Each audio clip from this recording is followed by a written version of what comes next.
ഒരു സംഭവമാണ് വാസ്തവത്തിൽ.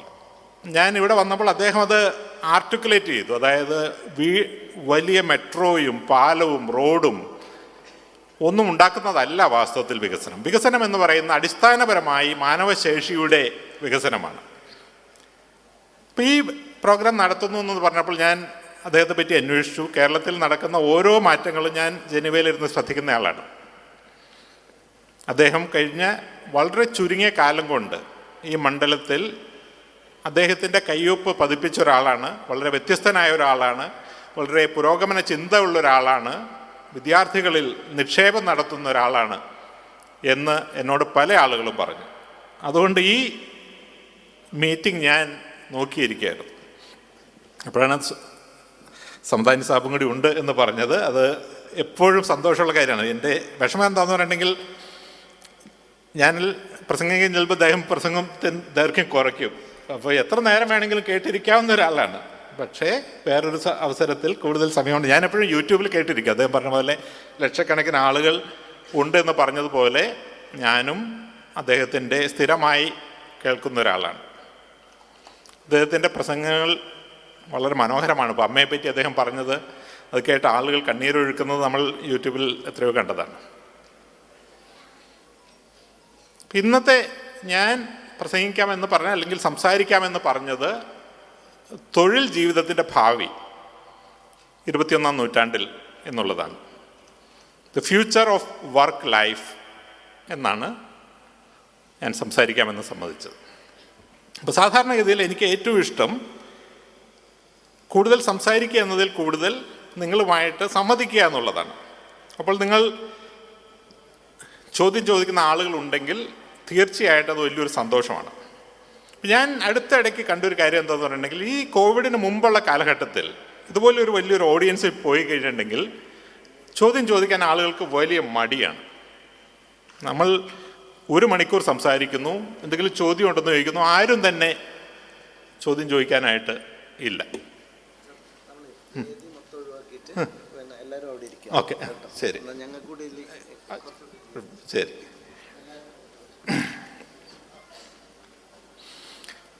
അപ്പോൾ ഞാൻ പറഞ്ഞത്, ഈ കോവിഡിന് മുമ്പുള്ള കാലഘട്ടത്തിൽ കുട്ടികൾക്ക് ചോദിക്കാൻ വലിയ മടിയായിരുന്നു.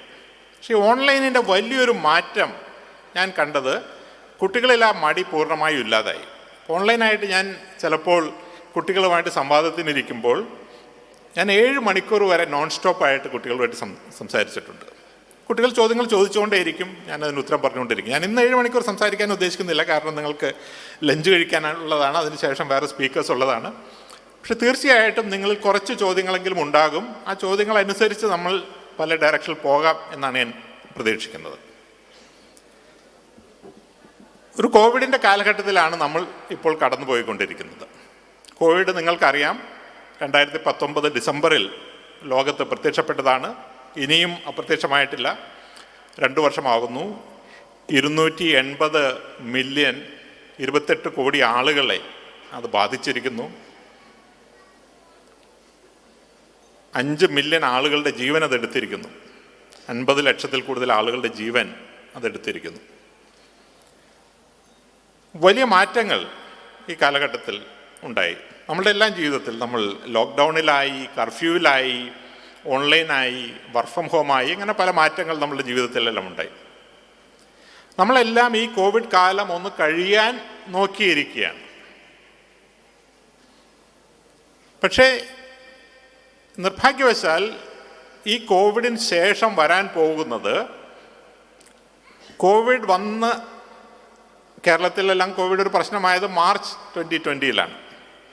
ഈ മാർച്ച് 2020-ലേക്കുള്ളൊരു തിരിച്ചുപോക്കല്ല ഇനി ഉണ്ടാകാൻ പോകുന്നത്. നമ്മൾ കോവിഡ് കാലത്ത് കണ്ടതിലും വലിയ വലിയ മാറ്റങ്ങളാണ് ഇനി ലോകത്തുണ്ടാകാൻ പോകുന്നത്. ഇതാണ് ഞാൻ ആദ്യമായി നിങ്ങളോട് പറയാനായിട്ട് ആഗ്രഹിക്കുന്നത്. ഏതാണ്ട് 2010 മുതൽ നമ്മൾ 4ാം വ്യവസായ വിപ്ലവത്തിൻ്റെ തുടക്കത്തിലാണ്. നിങ്ങൾക്കറിയാം, 1ാം വ്യവസായ വിപ്ലവം എന്ന് പറയുന്നത് 18ാം നൂറ്റാണ്ടിൻ്റെ മധ്യം മുതൽ ഉണ്ടായ സ്റ്റീം എഞ്ചിൻ്റെ കണ്ടുപിടുത്തത്തോടെ ഉണ്ടായ മാറ്റങ്ങളാണ്. സാങ്കേതിക മാറ്റങ്ങളുണ്ടായി, രാഷ്ട്രീയ മാറ്റങ്ങളുണ്ടായി. 2ാം വ്യവസായ വിപ്ലവം എന്ന് പറയുന്നത് ഇലക്ട്രിസിറ്റി, ടെലഗ്രാഫ് ഇതിൻ്റെ കണ്ടുപിടുത്തത്തോടെ 19-ാം നൂറ്റാണ്ടിൻ്റെ അവസാനം ഉണ്ടായതാണ്.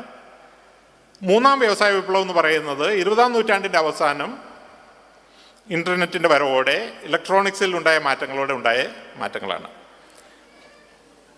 ഇപ്പോൾ നമ്മൾ 4-ാം വ്യവസായ വിപ്ലവത്തിൽ നിൽക്കുകയാണ്. 2010 മുതൽ ഏതാണ്ട് 2010 മുതൽ, ഒരു കൃത്യമായൊരു വർഷം പറഞ്ഞിട്ടല്ല ഇങ്ങനെയുള്ള മാറ്റങ്ങൾ വരുന്നത്. അപ്പോൾ 4 സാങ്കേതിക വിദ്യകളാണ് 4-ാം വ്യവസായ വിപ്ലവത്തെ മുന്നോട്ട് ചലിപ്പിക്കുന്നത്. ഒന്നാമത്തേത്, ഏറ്റവും പ്രാധാന്യമുള്ളത് നിർമ്മിത ബുദ്ധിയാണ്. സ്പീക്കർ അതിനെപ്പറ്റി ചെറുതായിട്ട് സൂചിപ്പിച്ചിരുന്നു.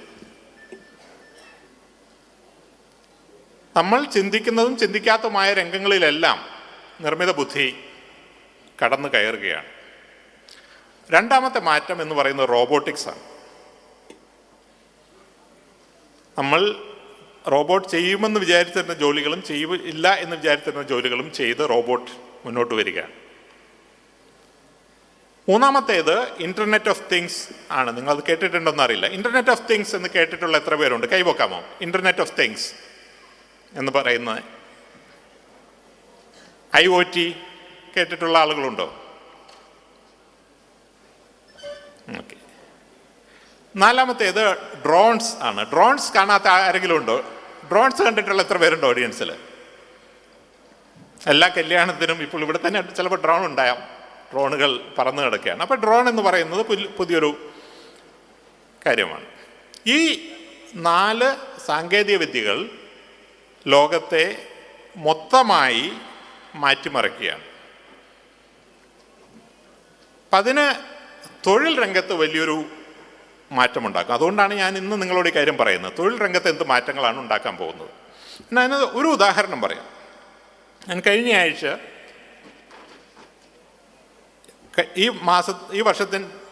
ഈ മാസത്തിൻ്റെ ആദ്യം ഞാൻ ദുബായിലുണ്ടായിരുന്നു. അപ്പോൾ നിങ്ങൾ വിമാനയാത്ര ചെയ്തിട്ടുള്ള ആളുകൾക്ക് അറിയാവുന്ന ഒരു കാര്യമുണ്ട്. അപ്പോൾ നമ്മൾ കോഴിക്കോട് വിമാനത്താവളത്തിൽ നമ്മൾ പോവുകയാണെങ്കിൽ വിമാനത്താവളത്തിൻ്റെ പുറത്ത് 2 പോലീസുകാർ നമ്മളെ തടഞ്ഞു നിർത്തും. ഇത് നമ്മളുടെ എന്തെങ്കിലും ടിക്കറ്റും നമ്മളുടെ ഐഡൻറ്റിറ്റി കാർഡും ചോദിക്കും. അതിനുശേഷം നമ്മൾ വിമാനത്താവളത്തിൻ്റെ അകത്തേക്ക് കടക്കുന്നു. അവിടെ വേറൊരു പോലീസുകാരൻ നമ്മളെ തടഞ്ഞു നിർത്തും. അവരും നമ്മളുടെ ID ചോദിക്കും. അതിനുശേഷം നമ്മൾ ചെക്ക് ഇൻ കൗണ്ടറിൽ പോകുന്നു. അവിടെ നമ്മളുടെ പാസ്പോർട്ട് അല്ലെങ്കിൽ ID ചോദിക്കുന്നു. നമുക്ക് ബോർഡിംഗ് പാസ് തരുന്നു.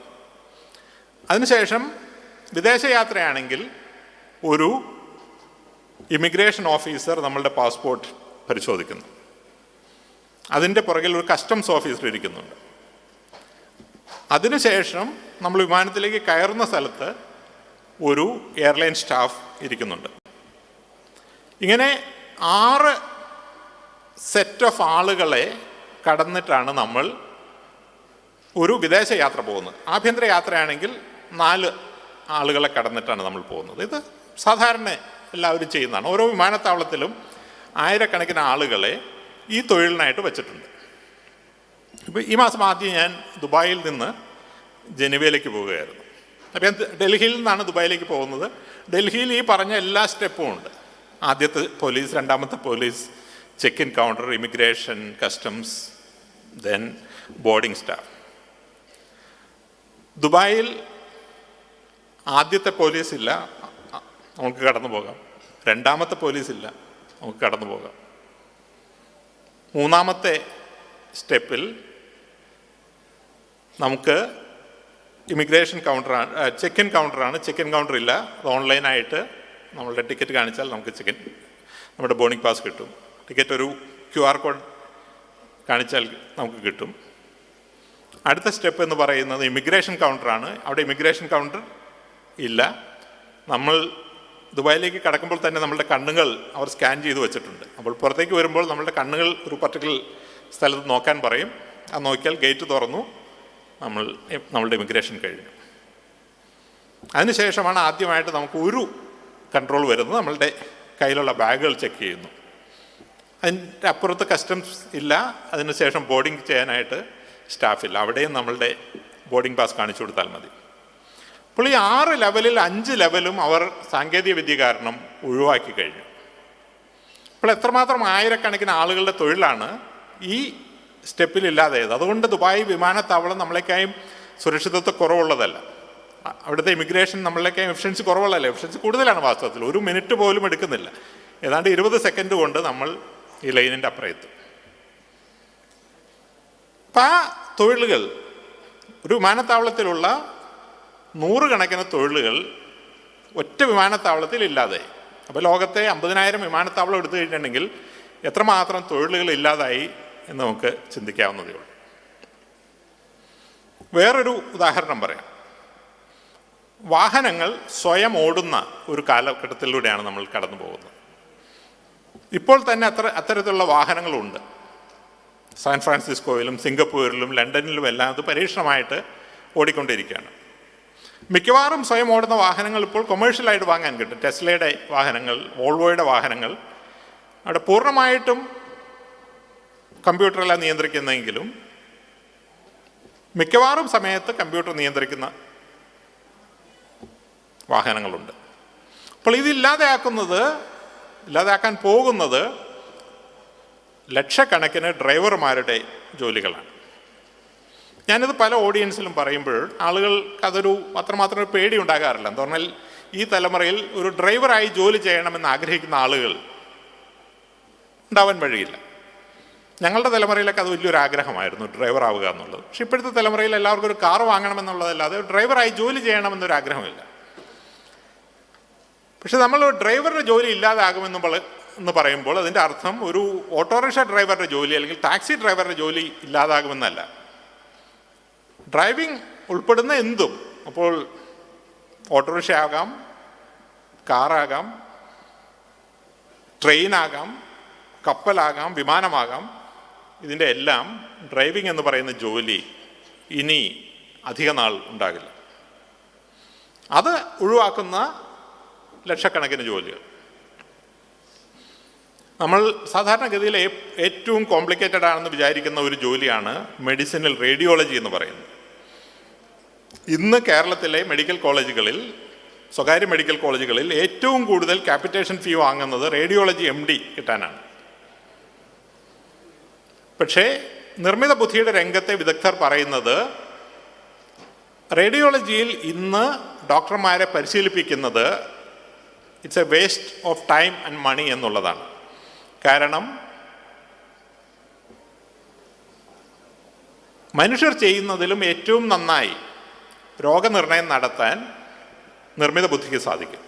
അപ്പോൾ പിന്നെ റേഡിയോളജി പഠിപ്പിച്ച് ആളുകളെ മാർക്കറ്റിൽ എത്തിക്കേണ്ട കാര്യമില്ല. അപ്പോൾ റേഡിയോളജിസ്റ്റ് എന്ന് പറയുന്ന ജോലി ഇല്ലാതാകും. റോബോട്ടുകൾ സർജറി നടത്തി തുടങ്ങിയ കാലമാണ് ഓൾറെഡി. അപ്പോൾ ആ ജോലികൾ ഇല്ലാതാകും. ഈ ക്രിസ്മസ് കാലത്ത് ഞാൻ വായിക്കുകയായിരുന്നു, ഇംഗ്ലണ്ടിൽ സാധാരണഗതിയിൽ ഒരു ക്രിസ്മസ് ഡിന്നർ ഉണ്ടാക്കാനായിട്ടൊരു സാധാരണ കുടുംബത്തിൽ 12 മണിക്കൂർ അവർ ചിലവാക്കുമെന്നാണ് പറയുന്നത്, ക്രിസ്മസ് ഡിന്നർ. അപ്പോൾ ക്രിസ്മസ് ഡിന്നർ ഉണ്ടാക്കാൻ വേണ്ടി ഒരു റോബോട്ടിനെ അവർ ഉണ്ടാക്കിയിട്ടുണ്ട്. അപ്പോൾ ഈ റോബോട്ടിന് 5000 വിഭവങ്ങൾ, ലോകത്തിലെ ഏറ്റവും നല്ല പാചകക്കാരൻ ഉണ്ടാക്കുന്ന രീതിയിൽ 5000 വിഭവങ്ങൾ ഉണ്ടാക്കാൻ പറ്റുമെന്നാണ് പറയുന്നത്. അപ്പോൾ നമ്മൾ ഏതൊക്കെ വിഭവങ്ങൾ ഉണ്ടാക്കണം എന്നുള്ളത് നമ്മൾ കമ്പ്യൂട്ടറിൽ ടൈപ്പ് ചെയ്യുക, അതിനാവശ്യമുള്ള വസ്തുക്കൾ, ചേരുവകൾ ഒരു ട്രേയിൽ വെച്ചു കൊടുത്തു കഴിഞ്ഞിട്ടുണ്ടെങ്കിൽ ലോകത്തിലെ ഏറ്റവും നല്ല പാചകക്കാരിൽ നിന്ന് പഠിച്ച ആ വിഭവങ്ങൾ ഒരേ തരത്തിൽ വീണ്ടും വീണ്ടും ഈ റോബോട്ട് ഉണ്ടാക്കുമെന്നാണ് പറയുന്നത്. അതിപ്പോൾ മാർക്കറ്റിലുള്ളതാണ്, പഴയ കാര്യമല്ല. ഇപ്പം നമ്മൾ വിചാരിക്കും റോബോട്ട് എന്ന് പറയുന്നത് വലിയ ഫാക്ടറികളിൽ, നിസാൻ ഫാക്ടറി, ടൊയോട്ട ഫാക്ടറിയിൽ, അല്ലെങ്കിൽ ഇതുപോലെ ഹോട്ടലുകളിൽ, ഹോസ്പിറ്റലുകളിൽ ഒക്കെ ഉള്ളതായിരിക്കും. ഇത്തവണ ഞാൻ അബുദാബിയിൽ ഒരു ഷോപ്പിംഗ് മാളിൽ കൂടെ നടക്കുമ്പോൾ ഒരു റോബോട്ട് ഇങ്ങനെ ആ ഷോപ്പിംഗ് മാളിൽ കൂടെ നടക്കുകയാണ്, സൂപ്പർ മാർക്കറ്റിൽ കൂടെ നടക്കുകയാണ്. ആ റോബോട്ട് ഓരോ ഷെൽഫിലും പോയി ആ ഷെൽഫിൽ എത്രയൊക്കെ വസ്തുക്കൾ ബാക്കിയുണ്ട് എന്നുള്ളതിന് കണക്കെടുത്ത് അതിൻ്റെ ബേസ് സ്റ്റേഷനിലേക്ക് കൊടുക്കുന്നു. അതനുസരിച്ചിട്ടാണ് ആ ഷെൽഫ് സ്റ്റോക്ക് ചെയ്യുന്നത്. അപ്പോൾ നമ്മളുടെ തൊട്ടടുത്ത് എത്തിക്കഴിഞ്ഞു. എൻ്റെ വീട്ടിൽ വാസ്തവത്തിൽ റോബോട്ടുണ്ട്, എൻ്റെ വീട് ക്ലീൻ ചെയ്യാനായിട്ട് ഒരു റോബോട്ടുണ്ട്. അപ്പോൾ ഈ തരത്തിൽ ജോലികൾ നമ്മൾ വിചാരിക്കുന്നതിലും അതിവേഗതയിൽ ഇല്ലാതാവുകയാണ്. 2013 ഓക്സ്ഫോർഡ് യൂണിവേഴ്സിറ്റിയുടെ ഓക്സ്ഫോർഡ് മാർട്ടിൻ സ്കൂൾ ഒരു പഠനം നടത്തിയിരുന്നു. അതിന് ഫ്യൂച്ചർ ഓഫ് എംപ്ലോയ്മെൻറ്റ് എന്നാണ് ആ പഠനത്തിൻ്റെ പേര്. ഇന്ന് നമുക്കറിയാവുന്ന ജോലികളുടെ 46% 2030 ആകുന്നതോടെ ഇല്ലാതാകും എന്നാണ് ആ പഠനം പറഞ്ഞത്. 2030 എന്ന് പറഞ്ഞാൽ തൊട്ടടുത്താണ്, 10 വർഷമേ ഉള്ളൂ. അപ്പോൾ ഇന്ന് നമുക്കറിയാവുന്ന ജോലികളിൽ ഏതാണ്ട് പകുതിയും അടുത്ത 10 വർഷത്തിനകം ഇല്ലാതാകും എന്നാണ് ആ പഠനം പറഞ്ഞത്. സ്പീക്കർ പറയുകയുണ്ടായി, ജോലികൾ ഇല്ലാതാകുന്നത് പോലെ തന്നെ പുതിയ ജോലികൾ ഉണ്ടാകുകയും ചെയ്യും. ഇപ്പോൾ നിർമ്മിത ബുദ്ധി തൊഴിലുകൾ ഇല്ലാതാക്കുന്നു, പക്ഷെ നിർമ്മിത ബുദ്ധിയെ പഠിപ്പിക്കാൻ വേണ്ടിയുള്ള ജോലികൾ ഉണ്ടാകുന്നുണ്ട്. റോബോട്ടുകൾ ജോലികൾ ഇല്ലാതാക്കുന്നു, പക്ഷെ റോബോട്ടിനെ ഓപ്പറേറ്റ് ചെയ്യാനുള്ള ജോലികൾ ഉണ്ടാകുന്നുണ്ട്. ഇന്റർനാഷണൽ ലേബർ ഓർഗനൈസേഷൻ, അന്താരാഷ്ട്ര തൊഴിൽ സംഘടന ഈ വിഷയത്തെ പറ്റി ഒരു പഠനം പുറത്തിറക്കിയിട്ടുണ്ട് 2019. എങ്ങനെയാണ് നിർമ്മിത ബുദ്ധിയും റോബോട്ട്സും തൊഴിലുകൾ ഇല്ലാതാക്കുന്നത്, എങ്ങനെയാണ് പുതിയ തൊഴിലുകൾ ഉണ്ടാക്കുന്നത്, ഇതാണ് ഈ പഠനത്തിൽ പറയുന്നത്. അപ്പോൾ ലക്ഷക്കണക്കിന് തൊഴിലുകൾ ഇല്ലാതാകുന്നത് ഒരു ലോകം, ആയിരക്കണക്കിന് തൊഴിലുകൾ ഉണ്ടാകുന്നത് വേറൊരു ലോകം.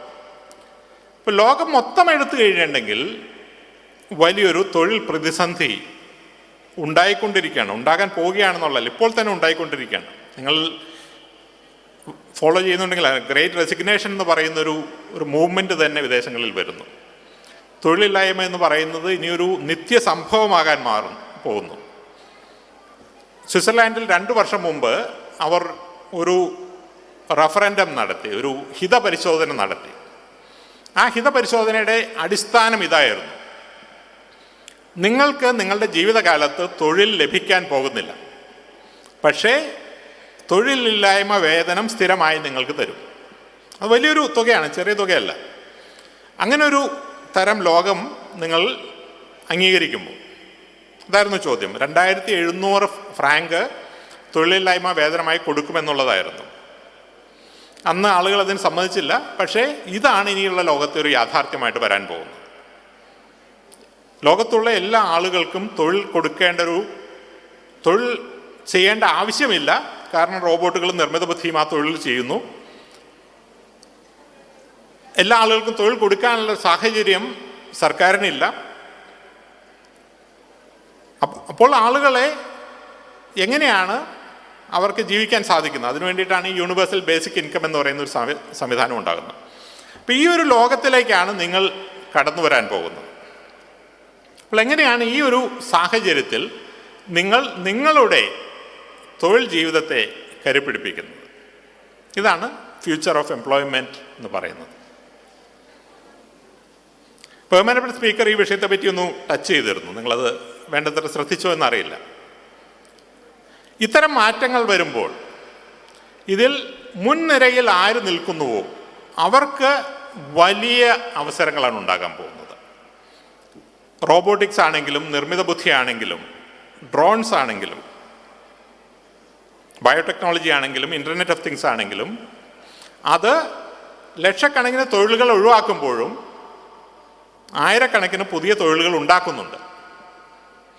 അപ്പോൾ ഈ തൊഴിലിൻ്റെ രംഗത്ത് നമ്മൾ മുൻനിരയിൽ നിൽക്കുകയാണെങ്കിൽ അത് നമുക്ക് അവസരം ഉണ്ടാകും. ലോകത്ത് മൊത്തമായിട്ട് അവസരങ്ങൾ കുറയുന്ന സാഹചര്യത്തിൽ പോലും നമുക്ക് ധാരാളം അവസരങ്ങൾ ഉണ്ടാകുന്ന ഒരു സാഹചര്യം ഉണ്ടാകും. അതുകൊണ്ടാണ് ഉന്നത വിദ്യാഭ്യാസ രംഗത്ത് വിപ്ലവകരങ്ങളായ മാറ്റങ്ങൾ ഉണ്ടാക്കേണ്ടതിൻ്റെ ആവശ്യം. നമ്മൾ കഴിഞ്ഞ ഒരു 50 വർഷമായി വിദ്യാഭ്യാസ രംഗത്ത് കാര്യമായിട്ട് വലിയ മാറ്റങ്ങൾ വരുത്തിയിട്ടില്ല. പക്ഷെ ലോകത്ത് വിദ്യാഭ്യാസ രംഗത്ത് വലിയ വലിയ മാറ്റങ്ങൾ ഉണ്ടായിക്കഴിഞ്ഞു. നിങ്ങളിൽ അനവധി ആളുകൾ ഓൺലൈനായിട്ടുള്ള കോഴ്സുകൾ ഇപ്പോൾ പഠിക്കുന്നുണ്ടാകാം.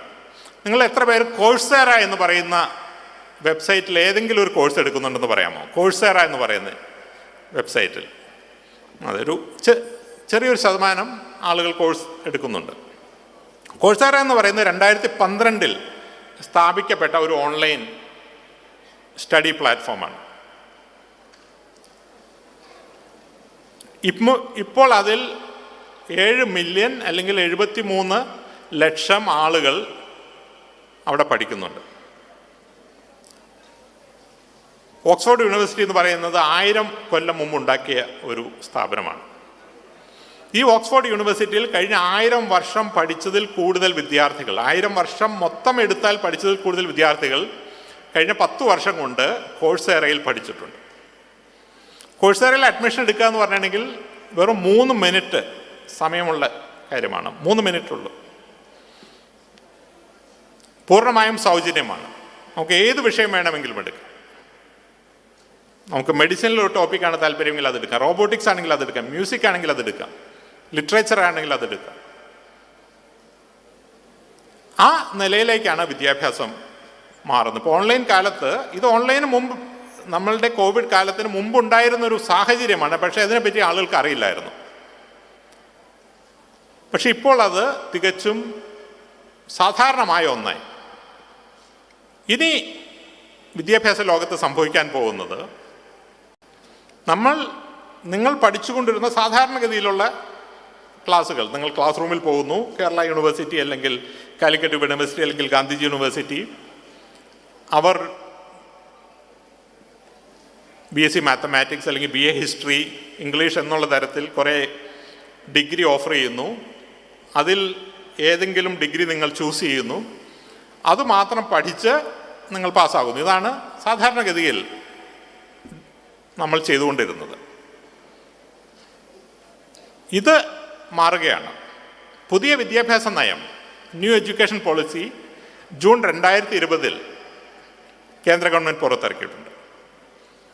ഈ പുതിയ വിദ്യാഭ്യാസ നയത്തിൻ്റെ ഭാഗമായി UGC 2 പുതിയ നീക്കങ്ങൾ നടത്തിയിട്ടുണ്ട്. ഒന്ന്, അക്കാഡമിക് ബാങ്ക് ഓഫ് ക്രെഡിറ്റ് എന്നുള്ളതാണ്.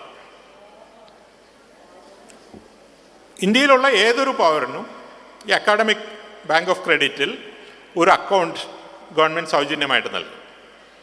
അതിനുശേഷം ലോകത്ത് എവിടെ നിന്നുമുള്ള കോഴ്സുകൾ ഓൺലൈനായോ ക്ലാസ് റൂമിൽ പോയോ നമുക്ക് പഠിക്കാം.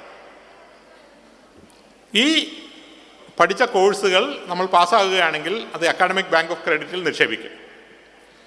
അതിനുശേഷം നമുക്ക് ആവശ്യത്തിന് ക്രെഡിറ്റ് ഉള്ളപ്പോൾ 1 വർഷം കഴിയുമ്പോൾ ഒരു സർട്ടിഫിക്കറ്റായി, 2 വർഷം കഴിയുമ്പോൾ ഡിപ്ലോമയായി, 3 വർഷം കഴിയുമ്പോൾ ഡിഗ്രിയായി, 4 വർഷം കഴിയുമ്പോൾ ഡിഗ്രി ഓണേഴ്സുമായി നമുക്ക് പുറത്തിറങ്ങാം.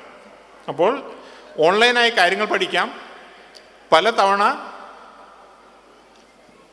ഏത് ലെവലിൽ വേണമെങ്കിലും കോഴ്സിലേക്ക് എൻ്റർ ചെയ്യാം, ഏത് സമയത്ത് വേണമെങ്കിലും പുറത്തു പോകാം എന്നുള്ള തരത്തിൽ ഫ്ലെക്സിബിൾ ആയുള്ള ഒരു ലോകമാണ് ഇനി ഉണ്ടാകാൻ പോകുന്നത്. ഇങ്ങനെയൊരു ലോകത്ത് എങ്ങനെയാണ് ഗ്രാജുവേറ്റ് ആയിട്ടുള്ള ആളുകൾക്ക് അവരുടെ കരിയർ മുന്നോട്ട് കൊണ്ടുപോകാൻ പോകുന്നത് എന്നുള്ളതിനെപ്പറ്റി കുറച്ച് കാര്യങ്ങൾ ഞാൻ പറയാം. അതിനുശേഷം നിങ്ങളുടെ ചോദ്യങ്ങൾ ഉണ്ടെങ്കിൽ അതനുസരിച്ച് നമുക്ക് മുന്നോട്ട് പോകാം.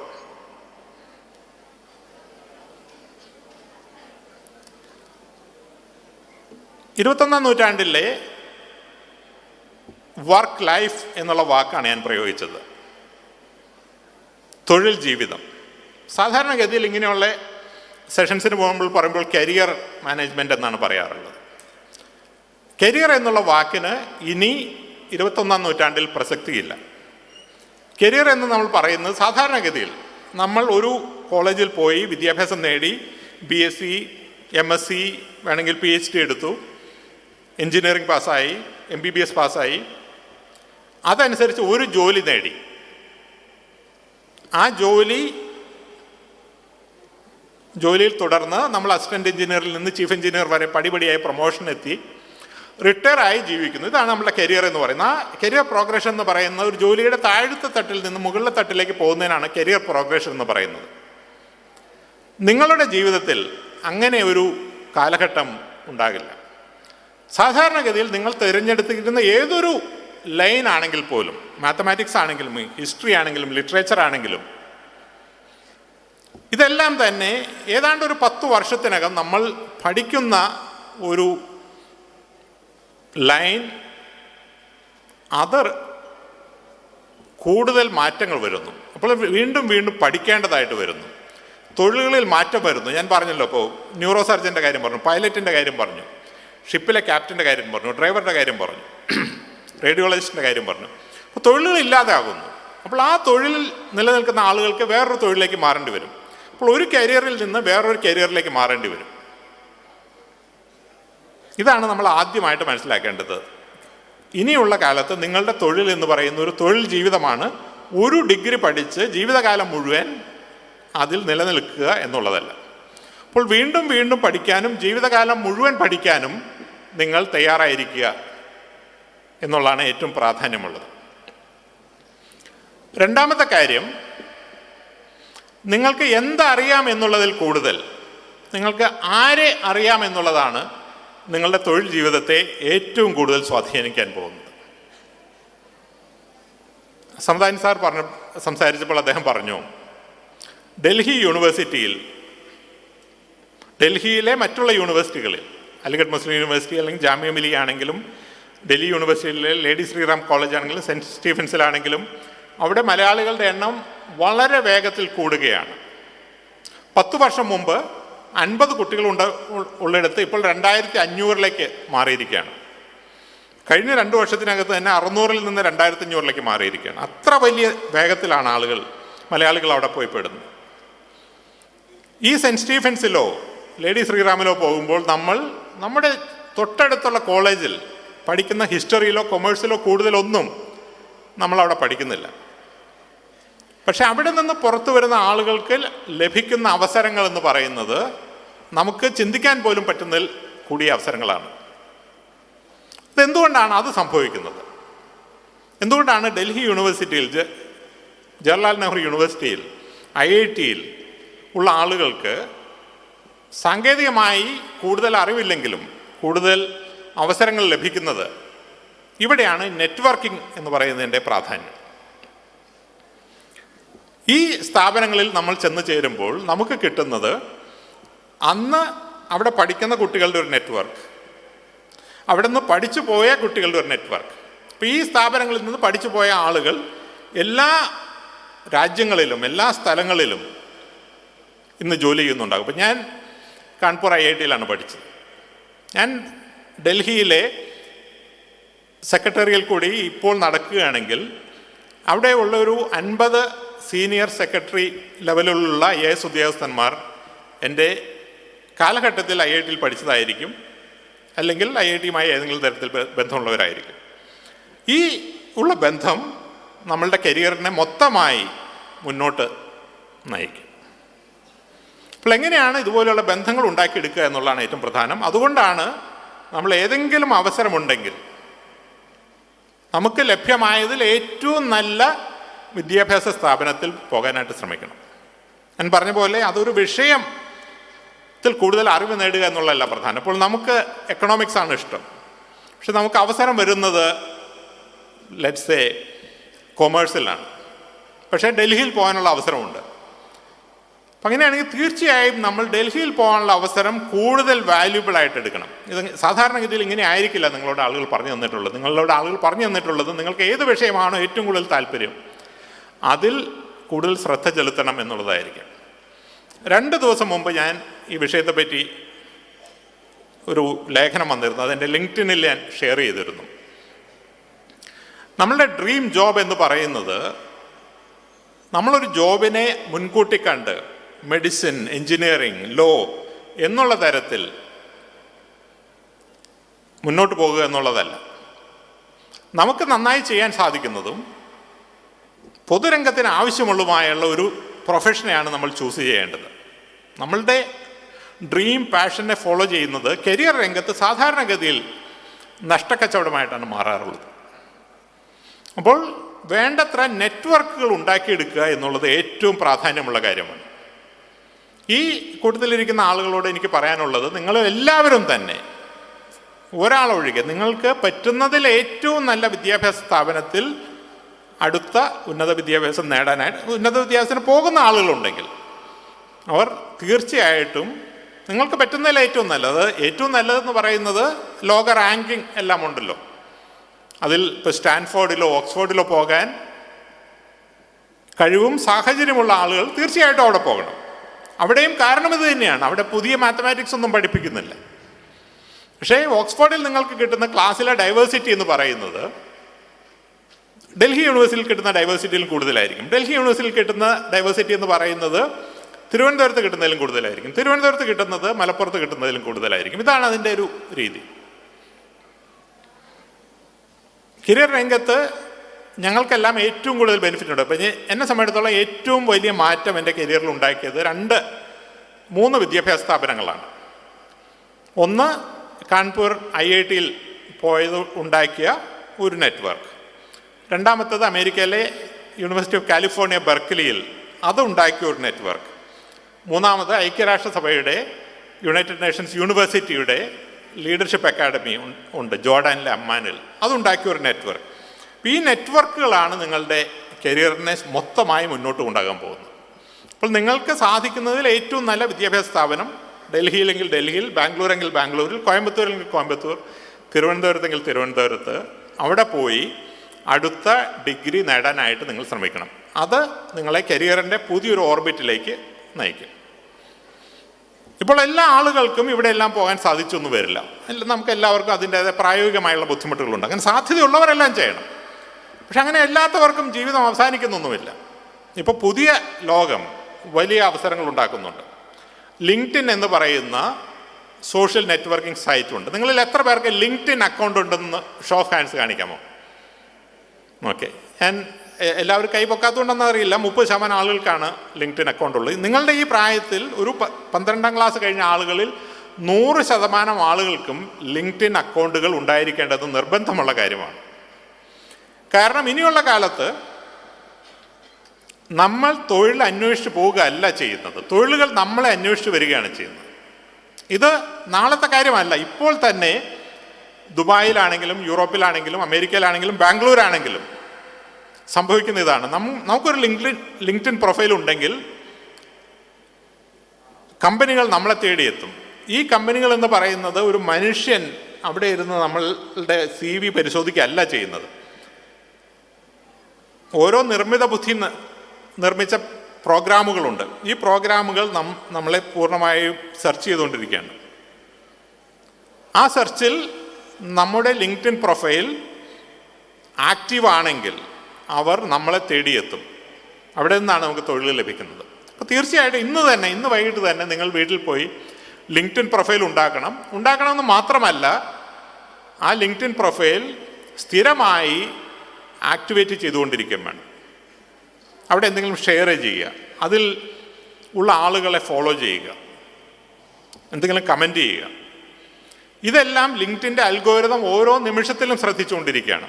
നിങ്ങൾ 4-5 വർഷം ഈ ലിങ്ക്ഡിനിൽ ഫോളോ ചെയ്യുന്നുണ്ടെങ്കിൽ നിങ്ങൾ ചെയ്ത ഓരോ നിമിഷത്തിലെ കാര്യവും ഈ അൽഗോരിതം ട്രാക്ക് ചെയ്തുകൊണ്ടിരിക്കുകയാണ്.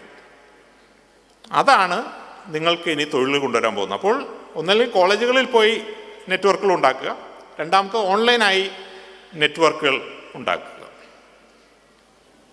ഓൺലൈനായി നെറ്റ്വർക്കുകൾ ഉണ്ടാക്കുന്നതിനെ പറ്റി പറയുമ്പോൾ ഒരു കാര്യം കൂടി പറയണം. നിങ്ങൾക്കെല്ലാം തന്നെ സോഷ്യൽ മീഡിയയിൽ അക്കൗണ്ടുകൾ ഉണ്ടാകും. ഫേസ്ബുക്കിലാണെങ്കിൽ, ഇൻസ്റ്റാഗ്രാമിലാണെങ്കിൽ, സ്നാപ്ചാറ്റിലാണെങ്കിൽ അക്കൗണ്ടുകൾ ഉണ്ടാകും. സാധാരണഗതിയിൽ ഇത് നിങ്ങളുടെ പ്രൊഫഷനുമായി ബന്ധപ്പെട്ടതല്ല. നമ്മുടെ പ്രൊഫഷനിലെ ആയിട്ട് ലിങ്ക്ഡിൻ ഉപയോഗിക്കുന്നു, പേഴ്സണലായിട്ട് ഫേസ്ബുക്ക് ഉപയോഗിക്കുന്നു, ഇൻസ്റ്റാഗ്രാം ഉപയോഗിക്കുന്നു. ഇങ്ങനെയാണ് നിങ്ങൾ ചിന്തിക്കുന്നത്. പക്ഷേ ഇക്കാലത്ത് എംപ്ലോയേഴ്സ് ചിന്തിക്കുന്നത് ഇങ്ങനെയല്ല. എംപ്ലോയേഴ്സ് നിങ്ങളെ പൂർണ്ണമായി ഒരു വ്യക്തിയായിട്ടാണ് കാണുന്നത്. ലോകത്തെ അനവധി എംപ്ലോയേഴ്സ് നിങ്ങളെ ജോലിക്ക് വയ്ക്കുന്നതിന് മുമ്പ് നിങ്ങളുടെ personal profile, social media profile അവരുടെ നിർമ്മിത ബുദ്ധിയിലൂടെ കടത്തിവിടുകയാണ്. അപ്പോൾ നിങ്ങൾ ചെയ്യുന്ന ഓരോ കാര്യങ്ങളും അതിൽ നിന്ന് നിങ്ങൾ ഏതു തരം പേഴ്സണാലിറ്റിയാണ് എന്ന് അവർ കണ്ടുപിടിക്കുകയാണ്. ഇതിനെപ്പറ്റിയൊക്കെ ഗവേഷണം നടന്നിട്ടുണ്ട്. കാംബ്രിഡ്ജ് യൂണിവേഴ്സിറ്റിയിൽ നടത്തിയൊരു ഗവേഷണം പറയുന്നത്, നിങ്ങൾ ഫേസ്ബുക്കുമായി നടത്തിയ 69 ഇൻറ്ററാക്ഷൻ, നിങ്ങളൊരു ലൈക്ക് ചെയ്യുന്നു, ഷെയർ ചെയ്യുന്നു, കമൻറ്റ് ചെയ്യുന്നു, 69 പ്രാവശ്യം നിങ്ങൾ ഫേസ്ബുക്കുമായി ഇൻറ്ററാക്ട് ചെയ്തിട്ടുണ്ടെങ്കിൽ നിങ്ങളുടെ വ്യക്തിത്വത്തിൻ്റെ അടിസ്ഥാനപരമായ കാര്യങ്ങൾ ആ അൽഗോരിതത്തിന് പ്രെഡിക്റ്റ് ചെയ്യാൻ പറ്റുമെന്നാണ് പറയുന്നത്. നിങ്ങളുടെ രാഷ്ട്രീയ വ്യൂ എന്താണ്, നിങ്ങളുടെ ഇൻ്റലക്ച്വൽ ഓറിയൻറ്റേഷൻ എവിടത്തേക്കാണ്. നിങ്ങൾ ഫേസ്ബുക്കുമായി 250 ഇൻട്രാക്ഷൻ നടത്തിയിട്ടുണ്ടെങ്കിൽ നിങ്ങളുടെ ഏറ്റവും അടുത്ത സുഹൃത്തിന് അറിയുന്നതിൽ കൂടുതൽ കാര്യങ്ങൾ അൽഗോരിതത്തിന് പറയാൻ പറ്റുമെന്നാണ് പറയുന്നത്. നിങ്ങൾ 500 ഇൻറ്ററാക്ഷൻ ഫേസ്ബുക്കുമായിട്ട് നടത്തിയിട്ടുണ്ടെങ്കിൽ നിങ്ങളുടെ കുടുംബത്തിലെ നിങ്ങളുടെ അച്ഛനും അമ്മയ്ക്കോ സഹോദരങ്ങൾക്കോ നിങ്ങളെ അറിയുന്നതിൽ കൂടുതൽ നന്നായി നിർമ്മിത ബുദ്ധിക്ക് നിങ്ങൾ അറിയാൻ പറ്റുമെന്നാണ് പറയുന്നത്. ഇതെല്ലാം പബ്ലിക് ഡൊമൈനിലുള്ള കാര്യങ്ങളാണ്, ഗവേഷണ ഫലമാണ്. നമ്മളെല്ലാം ഓരോ ദിവസവും 10-20 പ്രാവശ്യം ഫേസ്ബുക്കുമായിട്ട് ഇൻറ്ററാക്ട് ചെയ്യുന്ന ആളാണ്. കഴിഞ്ഞ 10 വർഷത്തിനിടയിൽ ഞാൻ ഒരുപക്ഷെ 10,000 പ്രാവശ്യം ഫേസ്ബുക്കുമായിട്ട് ഇൻറ്ററാക്ട് ചെയ്തു. അപ്പോൾ നമ്മളുടെ സൂക്ഷ്മമായ ഓരോ കാര്യങ്ങളും ഫേസ്ബുക്കിനറിയാം. നമ്മുടെ നാളത്തെ തൊഴിൽ സാധ്യതയെ നമ്മൾ സാമൂഹ്യ മാധ്യമത്തിൽ നടത്തുന്ന ഓരോ ഇടപെടലുകളും സ്വാധീനിക്കും. അതിൻ്റെ അർത്ഥം അത് ചെയ്യേണ്ട എന്നുള്ളതല്ല, പക്ഷെ അങ്ങനെ നമ്മുടെ ലിങ്ക്ഡിനിൽ മാത്രമല്ല നമ്മുടെ ഫേസ്ബുക്കിലും നിർമ്മിത ബുദ്ധി നമ്മളെ ചാരക്കണ്ണുകളോടെ നോക്കിക്കൊന്നുണ്ട് എന്നുള്ള കാര്യം നമ്മൾ അറിഞ്ഞിരുന്നാൽ അത് അനുസരിച്ച് കാര്യങ്ങൾ ചെയ്യാൻ നമ്മൾ പഠിക്കും. അല്ലെങ്കിൽ നമ്മൾ പുതിയ ലോകത്ത് നമ്മൾ പുറന്തള്ളപ്പെട്ടു പോകും. ഇന്നത് പ്രൈവറ്റ് കമ്പനികളാണ് ചെയ്യുന്നത്. നാളെ ഇത് നമ്മളുടെ കേരള പബ്ലിക് സർവീസ് കമ്മീഷൻ അല്ലെങ്കിൽ UPSC അവർ ആളുകളെ തിരഞ്ഞെടുക്കുന്നത് ഇന്നത്തെ പോലെ പരീക്ഷ നടത്തി ആയിരിക്കില്ല, അവരുടെ ലിങ്ക്ഡിൻ പ്രൊഫൈൽ അനലൈസ് ചെയ്തിട്ടായിരിക്കും. അതുപോലെ തന്നെ നമ്മൾ ഓൺലൈൻ പഠിക്കുമ്പോൾ സാധാരണഗതിയിൽ ഇന്നത്തെ വിദ്യാഭ്യാസം എന്ന് പറയുന്നത് നമ്മൾ പഠിക്കുന്നത് ക്ലാസ് റൂമിൽ, സിലബസ് തരുന്നത് യൂണിവേഴ്സിറ്റി, പരീക്ഷ നടത്തുന്നത് യൂണിവേഴ്സിറ്റി, സർട്ടിഫിക്കറ്റ് തരുന്നത് യൂണിവേഴ്സിറ്റി, ഇതെല്ലാം ഒറ്റ യൂണിവേഴ്സിറ്റിയിലാണ് സംഭവിക്കുന്നത്. പക്ഷെ ഇനിയുള്ള ലോകം അങ്ങനെയല്ല. ഇനിയുള്ള ലോകത്ത് നമ്മുടെ സിലബസ് തീരുമാനിക്കുന്നത് ആ പ്രൊഫഷനിലുള്ള ആളുകളായിരിക്കും. മെഡിക്കൽ സിലബസ് തീരുമാനിക്കുന്ന മെഡിക്കൽ കൗൺസിൽ ഓഫ് ഇന്ത്യ അതുതന്നെ ഗ്ലോബൽ ആയിട്ടുള്ള സംവിധാനങ്ങളായിരിക്കും. അപ്പോൾ അമേരിക്കയിലെ മെഡിക്കൽ കൗൺസിൽ എന്ത് തീരുമാനിക്കുന്നു അതായിരിക്കും ലോകത്ത് ഇനി മെഡിസിൻ്റെ സിലബസായി മാറാൻ പോകുന്നത്. പഠിപ്പിക്കുന്നത് ലോകത്ത് എവിടെയുള്ള മെഡിക്കൽ കോളേജുകളാവാം, പെരിന്തൽമണ്ണയിലുള്ളതാവാം, മഞ്ചേരിയിലുള്ളതാകാം, കോഴിക്കോടുള്ളതാകാം. പക്ഷേ ഇവരുടെ പരീക്ഷ നടത്തുന്നതും ഇവരെ റേറ്റ് ചെയ്യുന്നതും തിരിച്ച് അന്താരാഷ്ട്രമായിട്ടുള്ള സംവിധാനങ്ങളായിരിക്കും. ഇപ്പോൾ തന്നെ ലിങ്ക്ഡിനിൽ പോയി കഴിഞ്ഞിട്ടുണ്ടെങ്കിൽ അവരുടെ സർട്ടിഫിക്കേഷൻ സ്കീമുണ്ട്. നമ്മൾ എക്സൽ അറിയാവുന്ന ഒരാളാണെന്ന് എക്സലിൻ്റെ സർട്ടിഫിക്കറ്റ് നമുക്ക് വാങ്ങാം, ലിങ്ക്ഡിൻ്റെ സർട്ടിഫിക്കറ്റ് വാങ്ങാം. തൊഴിൽ കമ്പോളത്തിൽ നിങ്ങളുടെ ലിങ്ക്ഡിൻ സർട്ടിഫിക്കറ്റിനായിരിക്കാം കൂടുതൽ വാല്യൂ, നിങ്ങൾ ലോക്കൽ ഇൻസ്റ്റിറ്റ്യൂട്ടിൽ പഠിച്ചതിലായിരിക്കില്ല. ഞാൻ യൂണിവേഴ്സിറ്റി റാങ്കിങ്ങിനെ പറ്റി ആദ്യമേ പറഞ്ഞു. ലോകത്ത് 10,000 യൂണിവേഴ്സിറ്റികളുണ്ട്. കേരളത്തിലെ ഒരു യൂണിവേഴ്സിറ്റികൾ പോലും ആദ്യത്തെ 1000 യൂണിവേഴ്സിറ്റികളിൽ പോലുമില്ല. ജവഹർലാൽ നെഹ്റു യൂണിവേഴ്സിറ്റി 370 തോന്നുന്നു. അപ്പോൾ നമ്മൾ അന്താരാഷ്ട്രമായൊരു തൊഴിലിന് വേണ്ടിയിട്ട് ശ്രമിക്കുമ്പോൾ ലോകത്തൊട്ടും അറിയപ്പെടാത്തൊരു യൂണിവേഴ്സിറ്റിയിൽ നിന്ന് ആണ് നമുക്ക് ബിരുദം കിട്ടുന്നതെങ്കിൽ തീർച്ചയായിട്ടും അതിനൊരു വാല്യൂ ഉണ്ടാകില്ല.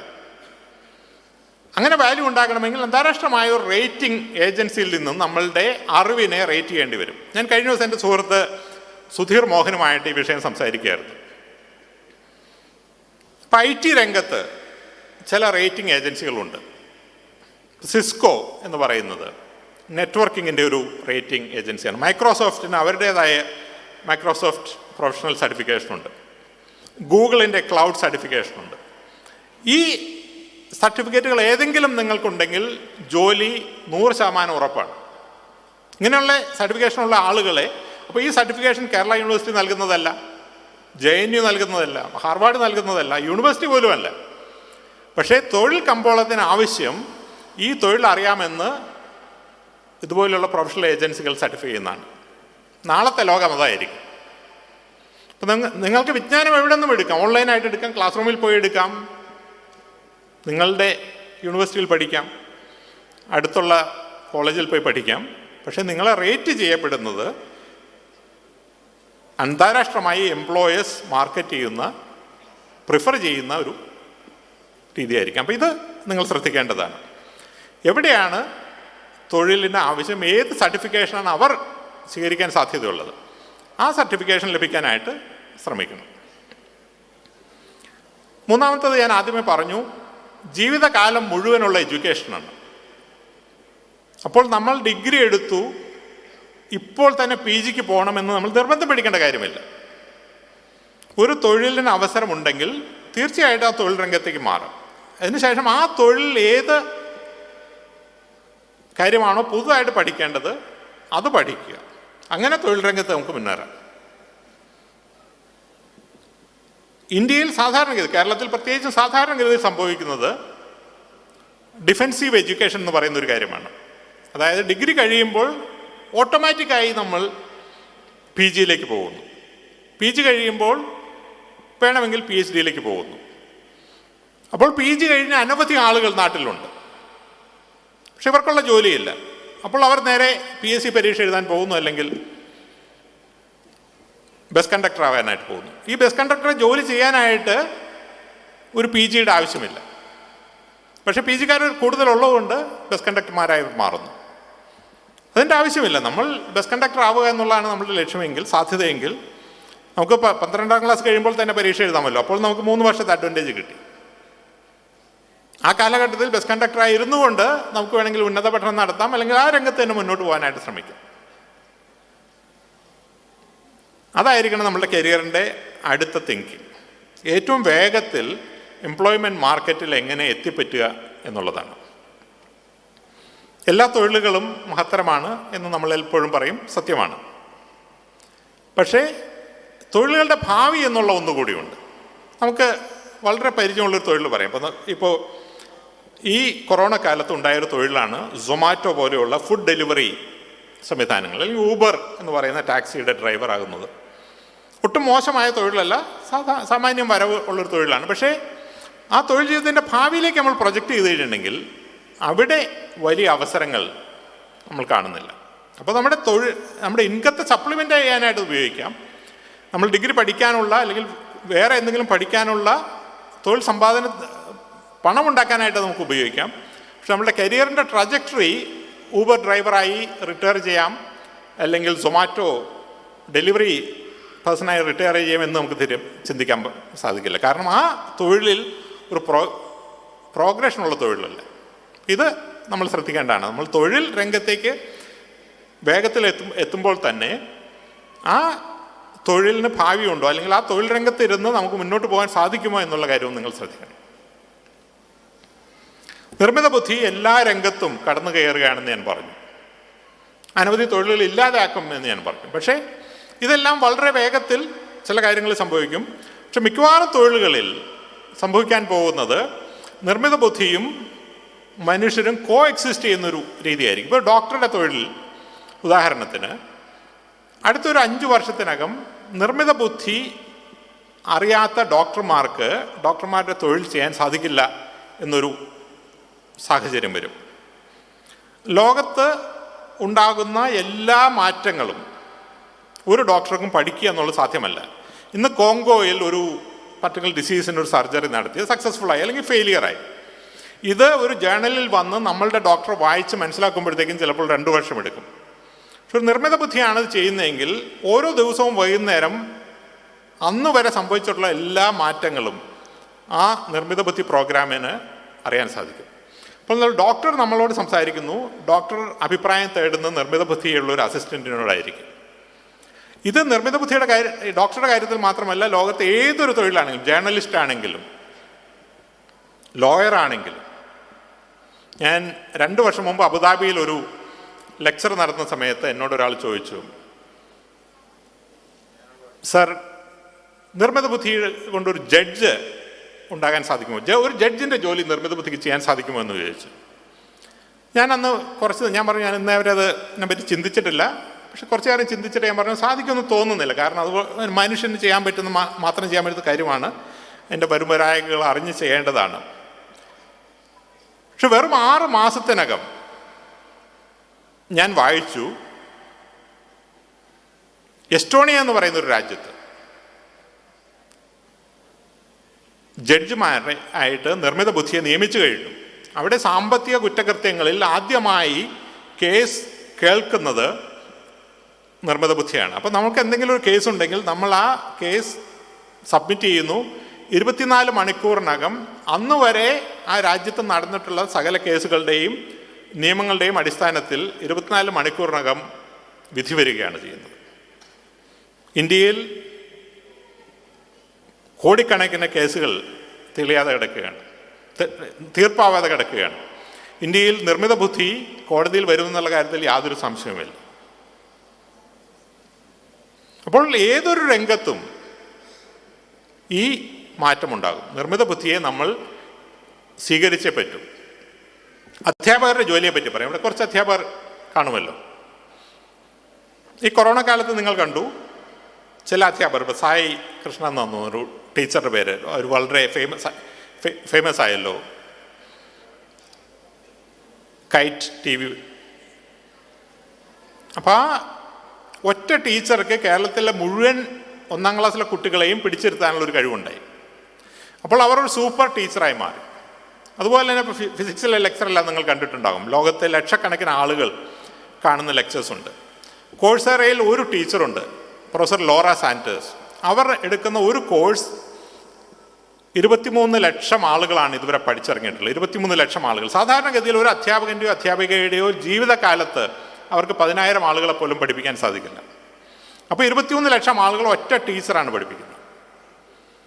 അങ്ങനെ നല്ലൊരു ടീച്ചർക്ക് ലക്ഷക്കണക്കിന് ആളുകളെ പഠിപ്പിക്കാനുള്ള ഒരു അവസരം ഉണ്ടാകുന്നു. അപ്പോൾ മറ്റുള്ള ടീച്ചേഴ്സ് എന്ത് ചെയ്യും? ടീച്ചേഴ്സിൻ്റെ ജോലിയെ എങ്ങനെയാണ് നിർമ്മിത ബുദ്ധി ബാധിക്കാൻ പോകുന്നത്? പിന്നെയുള്ള കാലത്ത് ടീച്ചർമാരുടെ അടിസ്ഥാനപരമായിട്ടുള്ള സ്കിൽ എന്ന് പറയുന്നത് ഒരു വിഷയം കുട്ടികളെ പഠിപ്പിക്കുക എന്നുള്ളതായിരിക്കില്ല. അതിന് ഈ സൂപ്പർ ടീച്ചേഴ്സ് ഉണ്ടാകും. അത് അവരിൽ നിന്ന് ഓൺലൈനായി ലക്ഷക്കണക്കിന് ആളുകൾ, കോടിക്കണക്കിന് ആളുകൾ അത് പഠിക്കും. പക്ഷേ കുട്ടികൾ എന്ത് പഠിക്കണം, എങ്ങനെ പഠിക്കണം എന്ന് കുട്ടികളെ സഹായിക്കുന്ന ഒരു മെൻറ്ററായി മാറാനായിട്ട് ടീച്ചർമാരുടെ ആവശ്യമുണ്ടാകും. IIT മദ്രാസിൽ കഴിഞ്ഞ വർഷം അവരൊരു കോഴ്സ് തുടങ്ങിയിട്ടുണ്ട്. ഡേറ്റ സയൻസ് എന്നാണ് അതിൻ്റെ പേര്. 3 വർഷത്തെ ഡിഗ്രി കോഴ്സാണ്. ആ കോഴ്സിന് നമ്മൾക്ക് ജോയിൻ ചെയ്യാം. നിങ്ങളത് ശ്രദ്ധിക്കേണ്ടതാണ്. 1 വർഷം ആ കോഴ്സ് പഠിച്ചാൽ നിങ്ങൾക്കൊരു സർട്ടിഫിക്കറ്റ് കിട്ടും. 32,000 രൂപയാണ്. 2 വർഷം പഠിക്കണമെങ്കിൽ 1,20,000 രൂപയാണ്. അപ്പോൾ ഡിപ്ലോമ കിട്ടും. 3 വർഷം പഠിച്ചാൽ നിങ്ങൾക്ക് ഒരു ഡിഗ്രി കിട്ടും. അപ്പോഴത്തേക്കും 3 ലക്ഷം രൂപയാവുമെന്ന് തോന്നുന്നു. ഈ കോഴ്സിന് ഇന്ന് IIT-യിൽ പഠിക്കുന്ന 7,500 കുട്ടികളാണ്. IIT മദ്രാസിൽ 46 ഡിപ്പാർട്ട്മെൻറ്റുകളിൽ എല്ലാം കൂടി മൊത്തമായി പഠിക്കുന്നത് 10,000 കുട്ടികളാണ്. അപ്പം അതിൽ കൂടുതൽ കുട്ടികളാണ് ഒരൊറ്റ കോഴ്സ് മാത്രമായിട്ട് പഠിക്കുന്നത്. അപ്പോൾ ഈ കോഴ്സ് പഠിപ്പിക്കാനായിട്ട് 4-5 അധ്യാപകരേ ഉള്ളൂ. 7,200 ആളുകളെ പഠിപ്പിക്കാനായിട്ട് 4-5 കുട്ടികളുള്ളൂ. മറ്റുള്ള 10,000 ആളുകളെ പഠിപ്പിക്കാനായിട്ട് പ്രോബ്ലി 1,000-1,200 ടീച്ചേഴ്സ് ഉണ്ട്. പക്ഷേ ഈ 7,200 ആളുകളെ സഹായിക്കാനായി ഓരോ 10 ആളുകൾക്കും ഒരു ട്യൂട്ടർ വെച്ചുണ്ട്. അപ്പോൾ ടീച്ചേഴ്സിൻ്റെ എണ്ണം 7,000 കുട്ടികളുണ്ടെങ്കിൽ 700 ട്യൂട്ടേഴ്സ്. അത് 50,000 കുട്ടികളായി കഴിഞ്ഞാൽ 5,000 ട്യൂട്ടേഴ്സ്. ആ തരത്തിൽ ടീച്ചേഴ്സിൻ്റെ ജീവിതത്തിൽ വലിയ മാറ്റങ്ങളുണ്ടാകും. നിങ്ങൾ ഏതൊരു തൊഴിൽ രംഗത്തേക്കാണ് തിരിയാൻ പോകുന്നതെങ്കിലും ആ രംഗത്തെല്ലാം സാങ്കേതിക വിദ്യയുടെ വലിയ ഒരു കടന്നുകയറ്റം ഉണ്ടാകും. ആ സാങ്കേതിക വിദ്യയെ അറിഞ്ഞിരിക്കുക എന്നുള്ളതാണ് 21-ാം നൂറ്റാണ്ടിലെ തൊഴിൽ ജീവിതത്തിൽ വളരെ പ്രധാനമായി നിങ്ങൾ ചെയ്യാനുള്ളത്. അപ്പോൾ നെറ്റ്വർക്ക് ഉണ്ടാക്കിയെടുക്കുക, ഏറ്റവും നല്ല സ്ഥാപനത്തിൽ പഠിക്കുക, നമ്മുടെ സമൂഹ മാധ്യമങ്ങളിലെ കാര്യങ്ങൾ ശ്രദ്ധിക്കുക, ജീവിതകാലം മുഴുവൻ പഠിക്കാൻ തയ്യാറെടുക്കുക. ഏതൊരു തൊഴിൽ രംഗത്താണെങ്കിലും ആ തൊഴിൽ രംഗത്ത് വരുന്ന സാങ്കേതിക വിദ്യകളെ അറിയുക, പഠിക്കുക. ഇത്രയും കാര്യങ്ങൾ ചെയ്തു കഴിഞ്ഞിട്ടുണ്ടെങ്കിൽ 21-ാം നൂറ്റാണ്ടിലെ നിങ്ങളുടെ തൊഴിൽ ജീവിതം തീർച്ചയായിട്ടും വളരെ നല്ലതാക്കി മാറ്റാൻ സാധിക്കും. ഞാൻ ആദ്യം പറഞ്ഞ പോലെ ഇത് നിങ്ങൾ ചെയ്തില്ലെങ്കിൽ മറ്റാരെങ്കിലും ഇത് ചെയ്യും. അവർ തൊഴിൽ രംഗത്ത് മുന്നേറും. നമ്മൾ പുറകിലാകുമെന്ന് മാത്രമല്ല, തൊഴിലില്ലാത്ത ഒരു തലമുറയായി മാറും. അത് ആരാണോ മുൻകൈ എടുക്കുന്നത് അവർക്ക് തൊഴിലുണ്ടാകും, മറ്റുള്ള ആളുകൾക്ക് തൊഴിലേ ഉണ്ടാകില്ല. അങ്ങനെ ഒരു ലോകമാണ് ഉണ്ടാക്കാൻ പോകുന്നത്. ധാരാളം പെൺകുട്ടികളുള്ളതുകൊണ്ട് ഒരു കാര്യം കൂടി പറഞ്ഞ് ഞാൻ എൻ്റെ ഇത് അവസാനിപ്പിക്കുകയാണ്. അതിനുശേഷം ചോദ്യങ്ങളുണ്ടെങ്കിൽ അതിന് ഉത്തരം പറയാം. എന്തുകൊണ്ടാണ് ഇപ്പോൾ കേരളത്തിലെ ഉന്നത വിദ്യാഭ്യാസ രംഗത്തെ സ്പീക്കർ പറഞ്ഞു ധാരാളം സ്ത്രീകളുണ്ട്. 70% പെൺകുട്ടികളാണ് ഉന്നത വിദ്യാഭ്യാസ രംഗത്ത്. ഡിഗ്രി കഴിഞ്ഞാൽ PG രംഗത്ത് 70% പെൺകുട്ടികളാണ്. പക്ഷെ തൊഴിൽ രംഗം എടുത്തു കഴിഞ്ഞിട്ടുണ്ടെങ്കിൽ അത് താഴേക്ക് വരും. തൊഴിൽ മുകളിലേക്ക് പോകും തോറും അത് കൂടുതൽ താഴേക്ക് വരും. ഒരു കോർപ്പറേറ്റ് ലെവൽ മാനേജിംഗ് ഡയറക്ടർ ലെവലിലേക്ക് വരുമ്പോഴേക്കും സ്ത്രീകളുടെ എണ്ണം വളരെ വളരെ വളരെ കുറവാകും. ലോകത്തിൽ തന്നെ ശരിയാണ്, കേരളത്തിൽ പ്രത്യേകിച്ചും. കേരളത്തിലെ അസംബ്ലിയിലെ കാര്യം എടുത്താലും അറിയാമല്ലോ, 140 MLA മാരുള്ളതിൽ 10 സ്ത്രീകൾ പോലുമല്ല. കേരളത്തിൽ 20 MP മാരുള്ളതിൽ ഒരാളാണ് എന്ന് തോന്നുന്നു, 5% സ്ത്രീകളുള്ളത്. അപ്പോൾ എന്തുകൊണ്ടാണ് വിദ്യാഭ്യാസമുള്ള സ്ത്രീകൾ അനവധി ഉണ്ടായിട്ടും അവർ തൊഴിൽ രംഗത്ത് മുന്നേറാത്തത് എന്നുള്ളതിനെ പറ്റി ഷെറിൽ സാൻഡേഴ്സ് എന്ന് പറയുന്ന ഫേസ്ബുക്കിൻ്റെ ചീഫ് ഓപ്പറേറ്റിംഗ് ഓഫീസറായിട്ടുള്ള ഒരു സ്ത്രീ ഒരു പുസ്തകം എഴുതിയിട്ടുണ്ട്. നിങ്ങളത് വായിച്ചിട്ടില്ലെങ്കിൽ വായിക്കണം. ലീൻ ഇൻ എന്നാണ് പുസ്തകത്തിൻ്റെ പേര്. നിങ്ങൾ ഞാനുമായി ഓൺലൈനായിട്ട് ലിങ്ക്ഡിനിൽ കണക്ട് ചെയ്യുകയാണെങ്കിൽ ആ പുസ്തകത്തിൻ്റെ കോപ്പി ഞാൻ അയച്ചു തരാം. ഈ ഓഡിയൻസിലുള്ള എല്ലാ പെൺകുട്ടികളും വായിച്ചിരിക്കേണ്ട പുസ്തകമാണ്. എന്തുകൊണ്ടാണ് സ്ത്രീകൾ തൊഴിൽ രംഗത്ത് അറിവും കഴിവും വിദ്യാഭ്യാസവും ഉണ്ടായിട്ട് മുന്നോട്ട് പോകാത്തത്? അതിന് അടിസ്ഥാനപരമായിട്ട് അവർ പറയുന്ന 2-3 കാര്യങ്ങളുണ്ട്. ഇത് ഇന്ത്യയിലെ കാര്യമല്ല, കേരളത്തിലെ കാര്യമല്ല, അമേരിക്കയിലെ കാര്യമാണ്. അതായത് ഇത്രമാത്രം നമ്മൾ പുരോഗതിയും ലിംഗസമത്വമൊക്കെ ഉണ്ടെന്ന് വിചാരിക്കുന്ന അമേരിക്കയിൽ പോലും ഇന്നും കോർപ്പറേറ്റ് ലെവലിലെത്തുമ്പോൾ, ഡയറക്ടർ ലെവലിലെത്തുമ്പോൾ സ്ത്രീകളുടെ എണ്ണം കുറഞ്ഞു വരുന്നു. ഒന്നാമത് അവർ പറയുന്നത് സ്ത്രീകൾ അവസരങ്ങൾ വരുമ്പോൾ അത് എത്തിപ്പിടിക്കാൻ ആണുങ്ങളുടെ അത്രയും ശ്രമിക്കാറില്ല എന്നുള്ളതാണ്. അതിൻ്റെ കാരണം അവർ പറയുന്നത് ഒരു തൊഴിലിന് പൂർണ്ണമായും സജ്ജമായി എന്ന് സ്ത്രീകൾക്ക് തോന്നുന്ന സമയത്ത് മാത്രമേ അവർ ഒരു പ്രൊമോഷൻ കിട്ടിയാൽ അക്സെപ്റ്റ് ചെയ്യുള്ളൂ. ആണുങ്ങളുടെ കാര്യത്തിൽ അവർ പ്രൊമോഷൻ വരുന്ന വഴി ചാടിപ്പിടിക്കും. അതിനുശേഷം അവർ നന്നായി ചെയ്താലും ഇല്ലെങ്കിലും അത് സ്ഥാപനത്തിനാണ് പോകുന്നത്. പക്ഷേ സ്ത്രീകൾ അങ്ങനെയല്ല, അവർക്ക് ഉറപ്പ് വരുന്ന സമയത്ത് മാത്രമേ അവർ ആ തൊഴിൽ ചെയ്യുള്ളൂ. ആ കെയർ എടുക്കുന്നതുകൊണ്ടാണ്. രണ്ടാമത്തത് അവർ പറയുന്നത് നെറ്റ്വർക്കിൻ്റെ അഭാവമാണ്. സ്ത്രീകൾ നെറ്റ്വർക്ക് ഉണ്ടാക്കുന്നതിൽ പൊതുവെ പുരുഷന്മാരൊക്കെയും പുറകിലാണ്. കാരണം കൂടുതൽ ഈ രംഗത്തുള്ളത് പുരുഷന്മാരാണ്. അപ്പോൾ പുരുഷന്മാരുടെ ഒരു നെറ്റ്വർക്ക് ഓൾറെഡി എക്സിസ്റ്റിംഗ് ആണ്. പൊളിറ്റിക്സിലൊക്കെ അതാണ് സംഭവിക്കുന്നത്. മൂന്നാമത്തത് അവർ പറയുന്നത് മെൻറ്ററിങ്ങിൻ്റെ അഭാവമാണ്. നമ്മൾക്ക് ഓരോരുത്തർക്കും നമ്മുടെ തൊഴിൽ രംഗത്ത് നമ്മളെ മുന്നോട്ട് നയിക്കാൻ കഴിവുള്ള ഒരു മെൻറ്ററുടെ ഒരു ആവശ്യമുണ്ട്. ഈ മെൻറ്റർ എന്ന് പറയുന്ന ഒരു റോൾ മോഡലല്ല, അങ്ങനെ ആകാശത്തിരിക്കുന്ന ഒരു റോൾ മോഡലല്ല നമ്മൾ ഉദ്ദേശിക്കുന്നത്. നമ്മൾക്ക് കൈയെത്തി പിടിക്കാൻ പറ്റുന്ന, നമ്മളോട് സംസാരിക്കുന്ന ഒരു മെൻറ്റർ നമുക്ക് എല്ലാവർക്കും ഉണ്ടായിരിക്കണം. ആ മെൻറ്ററാണ് ഈ കരിയർ പാത്തിൽ നമ്മൾ മുന്നോട്ട് നയിക്കുന്നത്. ഇതിൻ്റെ മെൻറ്ററെ എങ്ങനെയാണ് കണ്ടെത്തുന്നത്? ഇതെല്ലാം പുസ്തകത്തിലുണ്ട്.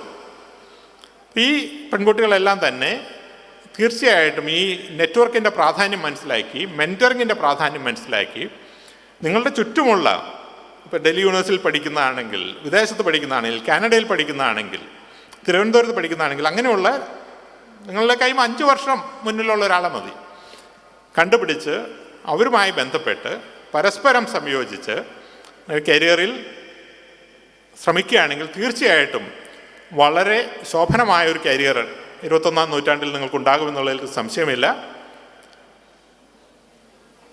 ഇന്ന് ഇവിടെ വന്ന് ഈ വിഷയത്തെപ്പറ്റി സംസാരിക്കാൻ എനിക്ക് അവസരം തന്ന MLAയ്ക്കും മറ്റ് സംഘാടകർക്കും എൻ്റെ നന്ദി പറയുന്നു. നിങ്ങൾക്ക് ചോദ്യങ്ങളുണ്ടെങ്കിൽ ഞാൻ തീർച്ചയായിട്ടും ഉത്തരം പറയാം. നിങ്ങളുടെ സമയത്തിൻ്റെ ഇതെല്ലാം MLA പറയും. എനിക്ക് ബുദ്ധിമുട്ടില്ല. പക്ഷെ നിങ്ങളുടെ സമയവും നിങ്ങളുടെ ഭക്ഷണത്തിൻ്റെയും ഇടയ്ക്ക് വന്ന് നിൽക്കുന്നത് ശരിയല്ലാന്ന് എനിക്കറിയാം. അതുകൊണ്ട് നിങ്ങളുടെ ചോദ്യങ്ങൾ ചോദിക്കുക, ഞാൻ ഉത്തരം പറയാം. Thank you. മൈക്കുണ്ടോ? Okay.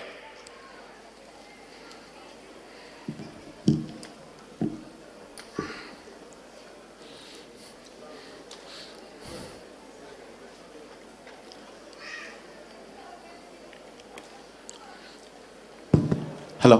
Yes. Hello, sir. Nice to meet you. Thank you. ഞാൻ നിസ്ല അബൂബക്കർ, +1 ഹ്യൂമാനിറ്റീസ് വിദ്യാർത്ഥിനിയാണ്. Very good. എനിക്ക് ചോദിക്കാനുള്ളത്, സാറ് പറഞ്ഞു സെൻട്രൽ യൂണിവേഴ്സിറ്റികളിൽ, ഇങ്ങനെ കൂടുതൽ അപ്രൂവ്ഡ് ആയിട്ടുള്ള യൂണിവേഴ്സിറ്റികളിൽ പഠിച്ചാൽ എന്തായാലും അതിനുള്ള പ്രയോറിറ്റീസ് നമുക്ക് ഹയർ എഡ്യൂക്കേഷൻ അല്ലെങ്കിൽ ഹയർ ഓപ്പർച്യൂണിറ്റീസിൽ നമുക്ക് ലഭിക്കും എന്നുള്ളത്. പക്ഷെ ഒത്തിരി പേര് സോഷ്യൽ ബാക്ക്ഗ്രൗണ്ട് അല്ലെങ്കിൽ പല റീസൺ കാരണം പുറകോട്ട് അല്ലെങ്കിൽ ഇങ്ങനെ കൂടുതൽ അപ്രൂവ്ഡ് ആയിട്ടല്ലാത്ത, അറിയപ്പെടാത്ത അല്ലെങ്കിൽ റാങ്കിങ്ങിൽ ഇല്ലാത്ത കോളേജുകളിൽ പഠിക്കുന്നുണ്ടാവും. പക്ഷെ അവർ എക്സ്ട്രീംലി സ്കിൽഡ് ആവാൻ ചാൻസ് ഉണ്ട്. പക്ഷെ ഇവരിങ്ങനെ ഹയർ എഡ്യൂക്കേഷൻ ഫോറിനിലോട്ടോ മറ്റോ പോവുകയാണെങ്കിൽ, ഹയർ ഓപ്പർച്യൂണിറ്റീസ്, ജോബ് ഓപ്പർച്യൂണിറ്റീസിന് പോവുകയാണെങ്കിൽ, പക്ഷെ ഇവർക്ക് സ്കില്ലുണ്ട്, പക്ഷേ they never studied in those colleges അല്ലെങ്കിൽ യൂണിവേഴ്സിറ്റീസ്. അവർ ഇങ്ങനെ പ്രയോറിറ്റി കിട്ടാത്തത് കൊണ്ട് അവർക്കൊരു ഫെയർ ആയിട്ടുള്ള ഒരു സമീപനം അവർക്ക് കിട്ടാൻ ചാൻസ് കുറവല്ലേ. അപ്പോൾ ഈ യൂണിവേഴ്സിറ്റികളിൽ പഠിച്ചൊരു കുട്ടിയുണ്ട്, പക്ഷേ ഈ കുട്ടിയെക്കാട്ടിലും സ്കില്ല് ഒരു പക്ഷേ അല്ലെങ്കിൽ ഒരു സബ്ജക്റ്റിനെ അപ്രോച്ച് ചെയ്യാനുള്ള ഒരു സ്കില്ലും മറ്റു കുട്ടിക്ക്, പഠിക്കാത്തൊരു കുട്ടിക്ക് ഉണ്ടെങ്കിൽ ഇവർക്ക് എങ്ങനെയാണ് ഒരു ഫെയർ ആയിട്ടുള്ള സമീപനം കിട്ടാൻ വല്ല വഴിയുണ്ടോ? അതിപ്പോൾ ഉണ്ടോ എനിക്കറിയില്ല, സോറി ഫോർ ദാറ്റ്. അല്ലെങ്കിൽ അതെങ്ങനെ ഉണ്ടാക്കിയെടുക്കാം, അതാണ് എനിക്ക് ചോദിക്കാനുള്ളത്. കാരണം എല്ലാവർക്കും ഒരുപോലെ പഠിക്കാൻ പറ്റിക്കോളണമെന്നില്ലല്ലോ. Thank you for listening. Thank you. ഇതൊരു വലിയ ബുദ്ധിമുട്ടുള്ള കാര്യമാണ്. കാരണം നമ്മൾ പലപ്പോഴും, ഇപ്പം ഞാൻ ലോകം മുഴുവൻ സഞ്ചരിക്കുന്ന ആളാണ്. എപ്പോഴും ദുരന്ത സ്ഥലങ്ങളിലും യുദ്ധസ്ഥലങ്ങളിലും സഞ്ചരിക്കുന്ന ആളുകളാണ്. അപ്പോൾ പല സ്ഥലത്ത് നമ്മൾ ചെല്ലുമ്പോൾ, ഇപ്പോൾ അഫ്ഗാനിസ്ഥാനിൽ ഞാൻ ചെല്ലുമ്പോൾ അവിടെ യൂണിവേഴ്സിറ്റിയിൽ പഠിക്കാനുള്ള അവസരമില്ലാത്ത കുട്ടികളുണ്ട്. പക്ഷെ അവരുമായിട്ട് സംസാരിക്കുമ്പോൾ IT കാര്യത്തിൽ ഉദാഹരണം എടുത്തു കഴിഞ്ഞിട്ടുണ്ടെങ്കിൽ നെറ്റ്വർക്കിങ്ങിൻ്റെ കാര്യത്തിൽ വളരെ എക്സ്പെർട്ട് ആയിരിക്കും, പക്ഷെ ഒരു സർട്ടിഫിക്കേഷൻ ഉണ്ടാവില്ല. അതേസമയം തന്നെ നമ്മൾ നേരെ തിരിച്ച് ദുബായിൽ ചെല്ലുകയാണെങ്കിൽ അല്ലെങ്കിൽ ബ്രൂണൈയിൽ ചെല്ലുകയാണെങ്കിൽ അവിടെ കുട്ടികൾക്കെല്ലാം സർട്ടിഫിക്കേഷൻ ഉണ്ട്. അപ്പോൾ അന്താരാഷ്ട്ര രംഗത്തേക്ക് അവർക്ക് ജോലി കിട്ടാനായിട്ട് സാധിക്കില്ല. മാത്രമല്ല പലപ്പോഴും അവരുടെ ലോക്കൽ ജോലികൾ പോലും, ഇപ്പം നൈജീരിയയിൽ അവിടുത്തെ ലോക്കൽ സ്ഥാപനങ്ങളിൽ ജോലിക്ക് പോലും അന്താരാഷ്ട്രമായിട്ടുള്ള ആളുകൾ വരുന്നൊരു സാഹചര്യം ഉണ്ടാകും. അപ്പം ഈ ഒരു പ്രശ്നത്തെയാണ് വാസ്തവത്തിൽ ഇവിടെ നിങ്ങളുടെ MLA ഹാൻഡിൽ ചെയ്യാനായിട്ട് ശ്രമിക്കുന്നത്. എങ്ങനെയാണ് ഇപ്പോൾ പെരിന്തൽമണ്ണ എന്ന് പറയുന്ന ഒരു മെട്രോ നഗരമൊന്നുമല്ലല്ലോ. ഇങ്ങനെയുള്ള പ്രദേശത്തുള്ള ആളുകൾക്ക് പോലും അന്താരാഷ്ട്രമായുള്ള ഒരു എക്സ്പോഷർ ഉണ്ടാക്കുന്നത്. ഇതാണ് ആദ്യത്തെ കാര്യം. അതായത് എന്താണ് ലോകമെന്ന് ആദ്യമായിട്ട് മനസ്സിലാക്കാനുള്ള ഒരു അവസരം, അതായിട്ട് ഈ ഒരു സെഷൻ എടുക്കുക. അതിനുശേഷം അതുമായിട്ട് എങ്ങനെയാണ് കണക്ട് ചെയ്യുന്നത് എന്ന് നോക്കുക. അപ്പോൾ ഞാൻ പറഞ്ഞു, സർട്ടിഫിക്കേഷനെ പറ്റി പറഞ്ഞു, ലിങ്ക്ഡിനിലെ സർട്ടിഫിക്കേഷനെ പറ്റി പറഞ്ഞു, സിസ്കോയുടെ സർട്ടിഫിക്കേഷനെ പറ്റി പറഞ്ഞു, ഗൂഗിളിൻ്റെ സർട്ടിഫിക്കേഷനെ പറ്റി പറഞ്ഞു. ഈ സർട്ടിഫിക്കേഷൻ എടുക്കാനായിട്ട് നമ്മൾ അമേരിക്കയിൽ പോകേണ്ട കാര്യമില്ല, നാട്ടിൽ തന്നെ ഇരുന്ന് ചെയ്യാവുന്നതേ ഉള്ളൂ. മറ്റുള്ള ആളുകളുമായിട്ട് ബന്ധപ്പെടുന്നതിനെ പറ്റി പറഞ്ഞു, ലിങ്ക്ഡിൻ വഴി ബന്ധങ്ങൾ ഉണ്ടാക്കുന്നതിനെ പറ്റി പറഞ്ഞു. ഇതിന് നമുക്ക് ഏത് വീട്ടിലിരുന്നാലും ചെയ്യാവുന്നതേ ഉള്ളൂ. ഞാൻ ജനുവയിലിരിക്കുമ്പോൾ അല്ലെങ്കിൽ എൻ്റെ കൊളീഗ്സ് ജനുവയിലിരിക്കുമ്പോൾ സ്ഥിരമായിട്ട് കാണുന്ന കാഴ്ചയുണ്ട്. ലോകത്തെ ഏതെങ്കിലും ഒരു സ്ഥലത്ത് മാലിയിൽ നിന്നുള്ളൊരാൾ ഒരു ഇമെയിൽ അയക്കും. പലപ്പോഴും ഇംഗ്ലീഷൊന്നും പെർഫെക്റ്റ് ഒന്നും ആയിരിക്കില്ല, പക്ഷേ they will make an effort to reach out. അപ്പോൾ അങ്ങനെ ഒരു മെയിൽ വരുമ്പോൾ നമ്മൾ ശ്രദ്ധിക്കും അത്. അപ്പോൾ ഞങ്ങളത് തീർച്ചയായിട്ടും കാലിബ്രേറ്റ് ചെയ്യുന്നുണ്ട്. ഇവർ വരുന്ന സോഷ്യോ എക്കണോമിക് ബാക്ക്ഗ്രൗണ്ട് കാലിബ്രേറ്റ് ചെയ്തിട്ടാണ് നമ്മൾ അവരെ സപ്പോർട്ട് ചെയ്യാനായിട്ട് ശ്രമിക്കുന്നത്. ഇന്ന് പഴയതിലും വളരെ എളുപ്പമാണ്. ഇപ്പോൾ എൻ്റെ ചെറുപ്പകാലത്ത് അത് സാധ്യമായിരുന്നില്ല. ഒരു പോസ്റ്റ് കാർഡിൽ എഴുതി നമുക്ക് വേറൊരു ലോകത്തേക്ക് എത്തിക്കുക, അവരുടെ ഈ അഡ്രസ്സ് പോലും നമുക്കറിയില്ല. ഇന്നങ്ങനെയല്ല. അപ്പോൾ ലോകത്ത് ആരെ വേണമെങ്കിലും നമുക്ക് കോൺടാക്ട് ചെയ്യാം. നമുക്ക് വേണമെങ്കിൽ ബിൽഗേറ്റ്സിനെ കോൺടാക്ട് ചെയ്യാം. നിങ്ങൾ 6 ലെവൽ ഓഫ് സെപ്പറേഷൻ എന്ന തിയറി കേട്ടിട്ടുണ്ടോ? 6 ലെവൽ ഓഫ് സെപ്പറേഷൻ എന്ന് കേട്ടിട്ടുണ്ടോ? 6 ലെവൽ ഓഫ് സെപ്പറേഷൻ പറയുന്നത് വളരെ രസകരമായൊരു കാര്യമാണ്. ലോകത്ത് ഇന്നിപ്പോൾ 7 ബില്യണോളം ആളുകൾ ജീവിച്ചിരിക്കുന്നുണ്ട് എന്നാണ് പറയുന്നത്. ഈ 7 ബില്യൺ ആളുകൾ തമ്മിൽ പരസ്പരമായി ബന്ധപ്പെടാനായിട്ട് ഒരു 6 ആളുകളുടെ അകലമാണ്. ഇപ്പം ഞാനും അമേരിക്കൻ പ്രസിഡൻറ്റും, എനിക്കിപ്പോൾ അമേരിക്കൻ പ്രസിഡൻറ്റിനെ അറിയില്ല, പക്ഷെ ഞാൻ ആരെങ്കിലും അറിയുന്ന ഒരാൾ അമേരിക്കൻ പ്രസിഡന്റ് അറിഞ്ഞിരിക്കും. അങ്ങനെ ലോകത്തുള്ള ഏറ്റവും നമ്മൾ വിചാരിക്കുന്ന ഇപ്പോൾ മംഗോളിയയിലുള്ള ഒരു ആട് മേയ്ക്കുന്ന ഒരാളും അമേരിക്കൻ പ്രസിഡന്റും തമ്മിൽ പരമാവധി 6 ആളുകളുടെ ഗ്യാപ്പേ ഉള്ളൂ എന്നാണ്. ഇത് 1920കളിൽ വന്നൊരു തിയറിയാണ്, 6 ലെവൽ ഓഫ് സെപ്പറേഷൻ. അത് പലപ്പോഴും എംപിരിക്കലായിട്ട് വെരിഫൈ ചെയ്യപ്പെട്ടിട്ടുണ്ടായിരുന്നെങ്കിലും സിസ്റ്റമാറ്റിക്കായിട്ട് വെരിഫൈ ചെയ്യപ്പെട്ടിരുന്നില്ല. 2 വർഷം മുമ്പ് ഫേസ്ബുക്ക് അത് വെരിഫൈ ചെയ്തു. അപ്പോൾ ഫേസ്ബുക്ക് വെരിഫൈ ചെയ്തപ്പോൾ കിട്ടിയ വിഷയമെന്ന് പറയുന്നത് അതിലും അതിശയകരമായിരുന്നു. വാസ്തവത്തിൽ ലോകത്തെ ആളുകൾ തമ്മിൽ 6 ലെവൽ സെപ്പറേഷൻ പോലുമില്ല, 4.1 ലെവൽ സെപ്പറേഷൻ ഉള്ളൂ എന്നാണ് പറയുന്നത്. അതായത് ഞാൻ പറയുന്നത് ലോകത്തെ ഇന്ന് ആരെയും റീച്ച് ഔട്ട് ചെയ്യാനായിട്ട് നമുക്ക് വലിയൊരു ഗ്യാപ്പില്ല. നമ്മളൊന്ന് കൈ പൊക്കി കഴിഞ്ഞിട്ടുണ്ടെങ്കിൽ അവിടെ എത്തും. പക്ഷേ അങ്ങനെ പൊക്കണമെന്നൊരു തോന്നൽ നമുക്കുണ്ടാകണം. അതിന് ഇതുപോലെയുള്ള അവസരങ്ങൾ ഇവിടെ നിന്ന് തുടങ്ങുക. ലിങ്ക്ഡിനിൽ പോവുക. ലിങ്ക്ഡിനിൽ നിന്ന് നിങ്ങൾക്ക് എവിടെയാണോ എത്തേണ്ടത് അവിടെ പോയി കണക്ട് ചെയ്യുക. അവിടെ പോയി കണക്ട് ചെയ്യുക. You will reach there. Thank you. നമസ്കാരം സാർ, എൻ്റെ പേര് നിസാമുദ്ദീൻ എന്നാണ്. ബൈ പ്രൊഫഷൻ ടീച്ചറാണ്. 2 ചോദ്യമാണ് ചോദിക്കാനുള്ളത്. ഒന്നാമത്തത്, സാർ നേരത്തെ ഓൺലൈൻ ലേണിംഗ് സെൻറ്ററുകളെ കുറിച്ച് പറഞ്ഞു. അപ്പം അതുമായി ബന്ധപ്പെട്ട് റീസെൻ്റായിട്ട് ഇന്ത്യയിൽ വന്നൊരു റിപ്പോർട്ടിൽ പറയുന്നുണ്ട്, ഇന്ത്യയിൽ ഒരുപാട് യൂണിവേഴ്സിറ്റികൾ പൂട്ടിപ്പോവും. അതിൽ നമ്മുടെ കാലിക്കറ്റ് യൂണിവേഴ്സിറ്റിയൊക്കെ വരെ പൂട്ടിപ്പോകും എന്നുള്ള റിപ്പോർട്ടാണ് പറയുന്നത്. അപ്പോൾ ഇത്തരത്തിലൊരു ഓൺലൈൻ ലേണിംഗ് സെൻ്റർ അല്ലെങ്കിൽ ഡിജിറ്റൽ ലിറ്ററസി വരുമ്പോൾ നമ്മുടെ നാട്ടിലെ കുട്ടികൾ അതിനെങ്ങനെയാണ് ബാലൻസ് ചെയ്യേണ്ടത്? രണ്ടാമത്തെ ചോദ്യം, ജെ.എസ്. അടൂർ സാറിൻ്റെ ഒരു സെഷനിൽ കേട്ടതാണ്. അപ്പോൾ നമ്മുടെ നാട്ടിലെ കുട്ടികളുടെ പ്രധാനപ്പെട്ട ഒരു വിനോദമാണ് 50 ലക്ഷം 60 ലക്ഷം കൊടുത്ത് വിദേശത്ത് പോയിട്ട് പഠിക്കുക. പക്ഷേ അതൊരിക്കലും അവർക്ക് വിദേശത്തെ നല്ല യൂണിവേഴ്സിറ്റികൾ ഒരിക്കലും എത്തിപ്പെടാൻ സാധിക്കില്ല. അപ്പോൾ അദ്ദേഹം പറയുന്നത് ആ പൈസ ഇന്ത്യയിൽ കൊടുത്ത് ഇവിടെ പഠിക്കുകയാണെങ്കിൽ ഇൻവെസ്റ്റ് ചെയ്യുകയാണെങ്കിൽ അതിനേക്കാളും കൂടുതൽ നമുക്ക് ലാഭം ഉണ്ടാക്കാൻ കഴിയുന്നതാണ്. അപ്പോൾ ഇത്തരത്തിൽ ലോകത്തിലെ ഫസ്റ്റ്, സെക്കൻഡ്, തേർഡ് റാങ്കിങ്ങിലുള്ള യൂണിവേഴ്സിറ്റിയിലേക്ക് എത്തിപ്പെടാൻ സാധാരണക്കാരായ കുട്ടികൾ എന്തൊക്കെ കാര്യങ്ങളാണ് ചെയ്യേണ്ടത്? Thank you. ആദ്യത്തെ കാര്യം, ഇന്ത്യയുടെ പുതിയ എഡ്യൂക്കേഷൻ പോളിസി പ്രകാരം അതിൻ്റെ കരടിൽ കൃത്യമായിട്ട് പറഞ്ഞിരുന്നു. അതായത് ഇന്ത്യയിലെ യൂണിവേഴ്സിറ്റികൾ പൂട്ടിപ്പോവുകയല്ല, വാസ്തവത്തിൽ ഇത് ഇരട്ടിക്കുകയാണ് ചെയ്യാൻ പോകുന്നത്. ഇന്ന് 1000 യൂണിവേഴ്സിറ്റികളുള്ളത് 2000 യൂണിവേഴ്സിറ്റികളാക്കും എന്നാണ് ഇന്ത്യയുടെ പുതിയ എഡ്യൂക്കേഷൻ പോളിസിയുടെ കരടിൽ പറഞ്ഞത്. ഫൈനലായി കഴിഞ്ഞപ്പോൾ ആ നമ്പർ അവർ എടുത്തു കളഞ്ഞു. പക്ഷേ യൂണിവേഴ്സിറ്റികളുടെ എണ്ണം കൂട്ടുമെന്ന് തന്നെയാണ് പറഞ്ഞത്. പക്ഷെ അവർ കൂട്ടുമെന്ന് പറഞ്ഞത് അഫിലിയേറ്റഡ് കോളേജുകളാണ്. അപ്പോൾ കാലിക്കറ്റ് യൂണിവേഴ്സിറ്റി അല്ലെങ്കിൽ കേരളത്തിലെ യൂണിവേഴ്സിറ്റികളുടെ സംവിധാനം എന്ന് പറയുന്നത് യൂണിവേഴ്സിറ്റികളിലല്ലല്ലോ ടീച്ചിങ് നടക്കുന്നത്. ടീച്ചിങ് നടക്കുന്ന ഇൻഡിവിജ്വൽ ആയിട്ടുള്ള കോളേജുകളിലാണ്. ഈ കോളേജുകൾ ഇല്ലാതാക്കുമെന്നും ഈ ഓരോ കോളേജുകൾക്കും വേണമെങ്കിൽ ഡിഗ്രി കൊടുക്കാനുള്ള അർഹത ഉൾപ്പെട്ട ഓട്ടോണമി കൊടുക്കുന്നതാണ്. ഇപ്പോൾ ഓട്ടോണമസ് കോളേജ് കേരളത്തിൽ 10-15 ഉണ്ട്. പക്ഷേ അവരുടെ ഡിഗ്രി കൊടുക്കുന്ന യൂണിവേഴ്സിറ്റിയാണ്. പക്ഷെ അതുകൂടി മാറ്റി ഡിഗ്രി കൊടുക്കാൻ ഉൾപ്പെടെയുള്ള അവകാശമുള്ള ഓട്ടോണമസ് കോളേജുകളാക്കി മാറ്റുമെന്നും ഇന്ന് 40,000 കോളേജുകളുള്ളതിനെ 10,000 ഓട്ടോണമസ് കോളേജുകളായി ചുരുക്കുമെന്നാണ് പറയുന്നത്. വാസ്തവത്തിൽ കേരളത്തിന് നല്ല കാര്യമാണ്. കേരളത്തിലെ ഓരോ കോളേജുകളും വേണമെങ്കിൽ ഒരു ഓട്ടോണമസ് കോളേജാക്കി മാറ്റാനും അതിന് സ്വന്തമായി സിലബസ് ഉണ്ടാക്കാനും ഓൺലൈനായും ഓഫ്ലൈനായും വിദേശത്തുനിന്നുള്ള ആളുകളെ പഠിപ്പിക്കാനുള്ള സാഹചര്യം ഉണ്ടായി കഴിഞ്ഞിട്ടുണ്ടെങ്കിൽ കേരളത്തിലെ വിദ്യാഭ്യാസം കൂടുതൽ നന്നാവുമെന്നാണ് ഞാൻ വിശ്വസിക്കുന്നത്. അപ്പോൾ യൂണിവേഴ്സിറ്റികൾ പൂട്ടിപ്പോകുക എന്നുള്ളതല്ല ഒരു സാധ്യത ഇന്ത്യയിലെ എഡ്യൂക്കേഷൻ പോളിസി.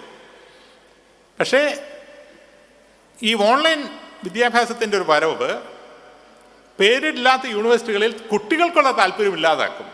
ഞാൻ ആദ്യമേ പറഞ്ഞല്ലോ, ഇപ്പോൾ ഇന്ത്യയിലെ ലോകത്തെ 10,000 യൂണിവേഴ്സിറ്റികളിൽ ആദ്യത്തെ 1000 യൂണിവേഴ്സിറ്റികളിൽ പോലും കേരളത്തിൽ ഒരു യൂണിവേഴ്സിറ്റി ഇല്ല. അപ്പോൾ നമ്മളുടെ ഡിഗ്രിയായി നമ്മൾ എവിടെയെങ്കിലും പോയി കഴിയണമെങ്കിൽ അത് ആർക്കും അറിയില്ല. അപ്പോൾ ആളുകൾ അത് അറിയുന്ന ഒരു യൂണിവേഴ്സിറ്റിയെ നോക്കും. അപ്പോൾ അതുകൊണ്ടാണ് കോഴ്സേറ നോക്കും, അല്ലെങ്കിൽ എഡെക്സ് നോക്കും, ലിങ്ക്ഡിൻ നോക്കും. അതൊന്നും യൂണിവേഴ്സിറ്റികളല്ലെങ്കിൽ പോലും ആ ഒരു സാഹചര്യം നിലനിൽക്കുന്നുണ്ട്. പക്ഷെ അതിലെത്തിപ്പറ്റാൻ നമുക്കും ബുദ്ധിമുട്ടൊന്നുമില്ല. ഇത് കാരണം അത് സൗജന്യമാണ്, ഓൾമോസ്റ്റ് സൗജന്യമാണ്. രണ്ടാമത്, ഇന്ത്യയിലെ വിദ്യാർത്ഥികളുടെ വിദേശത്തേക്കുള്ളൊരു പോക്കുണ്ട്. ഞാൻ അതിനെ പൂർണ്ണമായി സപ്പോർട്ട് ചെയ്യുന്ന ഒരാളാണ്. എൻ്റെ അടുത്ത് ധാരാളം ആളുകൾ വരാറുണ്ട് വിദേശത്ത് പോകാനായിട്ട്, കാനഡയിലേക്ക് പ്രത്യേകിച്ചും. അവിടെയാണ് ഏറ്റവും ലോവസ്റ്റ് ആയിട്ടുള്ള എഡ്യൂക്കേഷൻ. UK, Germany, ഫിൻലാൻഡിലൊക്കെ. അപ്പം അതിന് ഞാൻ പറയുന്ന കാര്യം, നമ്മുടെ പെർസ്പെക്റ്റീവിലുണ്ടാകുന്നൊരു മാറ്റം, പെൺകുട്ടികളുടെ കാര്യത്തിൽ പ്രത്യേകിച്ചും അവരുടെ ഒരു അവസരങ്ങളുടെ ആകാശം വളരെ വലുതാകും. ഇപ്പോൾ കേരളത്തിൽ എന്ന് പറയുകയാണെങ്കിൽ പെൺകുട്ടികൾ ഏത് സമയത്ത് വീട്ടിൽ നിന്ന് പോകണം, ഏത് വസ്ത്രം ധരിക്കണം, ഇതെല്ലാം ബുദ്ധിമുട്ടല്ലേ. പബ്ലിക് ട്രാൻസ്പോർട്ട് എല്ലാം ബുദ്ധിമുട്ടാണ്. പക്ഷേ ഇന്ത്യക്ക് പുറത്താണെങ്കിൽ അതൊരു ബുദ്ധിമുട്ടില്ല. അതുകൊണ്ട് തന്നെ ഇന്ത്യക്ക് പുറത്ത് പോകുന്ന മലയാളി പെൺകുട്ടികൾ വളരെ വളരെ ഹൈ ആയിട്ട് പെർഫോം ചെയ്യുന്ന ആളുകളാണ്. അപ്പോൾ അതുകൊണ്ട് ഒരു ടോപ്പ് യൂണിവേഴ്സിറ്റി അല്ലെങ്കിൽ പോലും വിദേശത്ത് പോകുന്നതിനെ പിന്തുണയ്ക്കുന്ന ഒരാളാണ് ഞാൻ ആളുകളോട് പറയാറുള്ള ഇത്ര മാത്രമേ ഉള്ളൂ. നമ്മൾക്ക് അത് 40-50 ലക്ഷം രൂപ ചിലവാക്കുകയാണെങ്കിൽ അതിനുള്ള സാമ്പത്തിക ശേഷി നമുക്കുണ്ടോ എന്നുള്ളത് നമ്മൾ ശ്രദ്ധിക്കണം. ഇപ്പോൾ നമ്മളുടെ അച്ഛൻ്റെ പെൻഷൻ അല്ലെങ്കിൽ അമ്മയുടെ പെൻഷൻ പ്ലാനും എടുത്ത് നമ്മൾ പോയി കഴിഞ്ഞിട്ടുണ്ടെങ്കിൽ അത് ചിലപ്പോൾ നഷ്ടമുണ്ടാകും. പക്ഷേ ഇവിടെ നമ്മൾക്കറിയാമല്ലോ, 5000 ആളുകളെ വിളിച്ച് കല്യാണം നടത്തുകയും ആ തരത്തിലുള്ള ചിലവ് ഒഴിവാക്കി അത് കുട്ടികളുടെ വിദ്യാഭ്യാസത്തിന് വേണ്ടി വിദേശത്ത് വിടുകയാണെങ്കിൽ അത് നല്ല തീരുമാനമാണ് എന്നുള്ള അഭിപ്രായമാണ് എനിക്കുള്ളത്. Thank you. Good afternoon, sir. Yes. Myself, Salma Al Faris from Cardi Healthcare Solution. I am working as medical coding faculty. The main disadvantage of technology is social isolation and loneliness. My question is, during first corona outbreak, many of my students placed as work from home option, but even though second outbreak, they opt work from home, more than that of work from home, work from office option. And many of my second question is, many of my students not ready to attend interviews from MNCs, especially they don't know how to answer spontaneous question like briefly explain about Kerala or like that question. Then how we will handle this kind of situation, especially Malayalis are not ready to, they have language barrier and my first question, social isolation and loneliness during the technology development. Okay, these are the two questions I want to clarify, sir. Thank you Fayas. Social ഐസൊലേഷൻ്റെ കാര്യം വളരെ സത്യമാണ്. അത് വാസ്തവത്തിൽ കൊറോണയ്ക്ക് ശേഷം ഒരു mental ഇൽനെസ്സിൻ്റെ ഒരു സുനാമി തന്നെ ഉണ്ടാകുമെന്നാണ് WHO-യും UK-യിലെ നാഷണൽ ഹെൽത്ത് സർവീസും എല്ലാം പറഞ്ഞത്. അത് സത്യമായിക്കൊണ്ടിരിക്കുകയാണ്. തീർച്ചയായിട്ടും ഒരു ബുദ്ധിമുട്ടാണ്, അത് നമ്മൾ കൈകാര്യം ചെയ്യേണ്ടതുമാണ്. അതേസമയം തന്നെ ലോകത്ത് തിരിച്ച് ഓഫീസിലേക്ക് ആളുകൾ പോകുന്ന ഒരു ലോകം ഇനി ഉണ്ടാകാൻ സാധ്യതയില്ല. ഞാൻ ഗ്രേറ്റ് റെസിഗ്നേഷൻ എന്നുള്ളതിനെ പറ്റി ഒന്ന് സൂചിപ്പിച്ചിരുന്നു. അമേരിക്കയിൽ ചരിത്രത്തിൽ ഉണ്ടായിട്ടില്ലാത്ത അത്തരം ആളുകളാണ് ജോലി രാജിവെക്കുന്നത്. അതിൻ്റെ കാരണം എന്താണെന്നുണ്ടെങ്കിൽ സാധാരണഗതിയിൽ പരമ്പരാഗതമായി ഒരു ഓഫീസിൽ പോയി 9 to 5 days a week ചെയ്യുന്ന ജോലി ചെയ്യാൻ ഇനി ആളുകൾക്ക് വാസ്തവത്തിൽ താല്പര്യമില്ല. അതിൻ്റെ അർത്ഥം വർക്ക് ഫ്രം ഹോം എന്നുള്ളതല്ല, വർക്ക് ഫ്രം എനിവെയർ. നമുക്ക് കോഫി ഷോപ്പിൽ പോയിരുന്നാണ് വർക്ക് ചെയ്യാൻ തോന്നുന്നെങ്കിൽ കോഫി ഷോപ്പിൽ പോയിരുന്ന് വർക്ക് ചെയ്യാം. നമുക്ക് ഒരു കോ വർക്കിംഗ് സ്പേസിൽ പോയിരുന്ന് ജോലി ചെയ്യാനാണെങ്കിൽ you can work from A co working space. What I think will happen is that the barrier between what is an educational location, what's an entertainment location, what's an employment location, this will shift. And the three will merge. ഇപ്പോൾ കേരളത്തിൽ 400 arts കോളേജുകളുണ്ട്, 170 engineering കോളേജുകളുണ്ട്, medical കോളേജുകളുണ്ട്. എല്ലാം കൂടി ഒരു 1200 let's A higher education institution ഉണ്ട് എന്ന് പറഞ്ഞിട്ടുണ്ടെങ്കിൽ ഈ 1200 higher education ഇൻസ്റ്റിറ്റ്യൂഷൻസിലും അവിടെ ലൈബ്രറി ഉണ്ട്, കോഫി ഷോപ്പുണ്ട്, മറ്റുള്ള സംവിധാനങ്ങളുണ്ട്. So I can imagine somebody is working in Microsoft or Facebook or Tata, instead of working from their home, they will actually go to the nearest engineering college and they work from there. And they will use the library, the internet, coffee shop, and they socialize with those people. അപ്പോൾ social ഐസൊലേഷനെ നമ്മുടെ കൊളീഗ്സുമായി മാത്രം ഇത് ചെയ്യേണ്ട കാര്യമില്ല. So yes, we should get out of the house. House is not a place design for work. പക്ഷേ that's not necessary that you go back to office. You just go to a collective working space എന്നുള്ളതേ ഉള്ളൂ. രണ്ടാമത്തെ ലാംഗ്വേജിൻ്റെ കാര്യമാണ്. തീർച്ചയായിട്ടും ശരിയാണ്, നമ്മൾ ഭാഷയിൽ വേണ്ടത്ര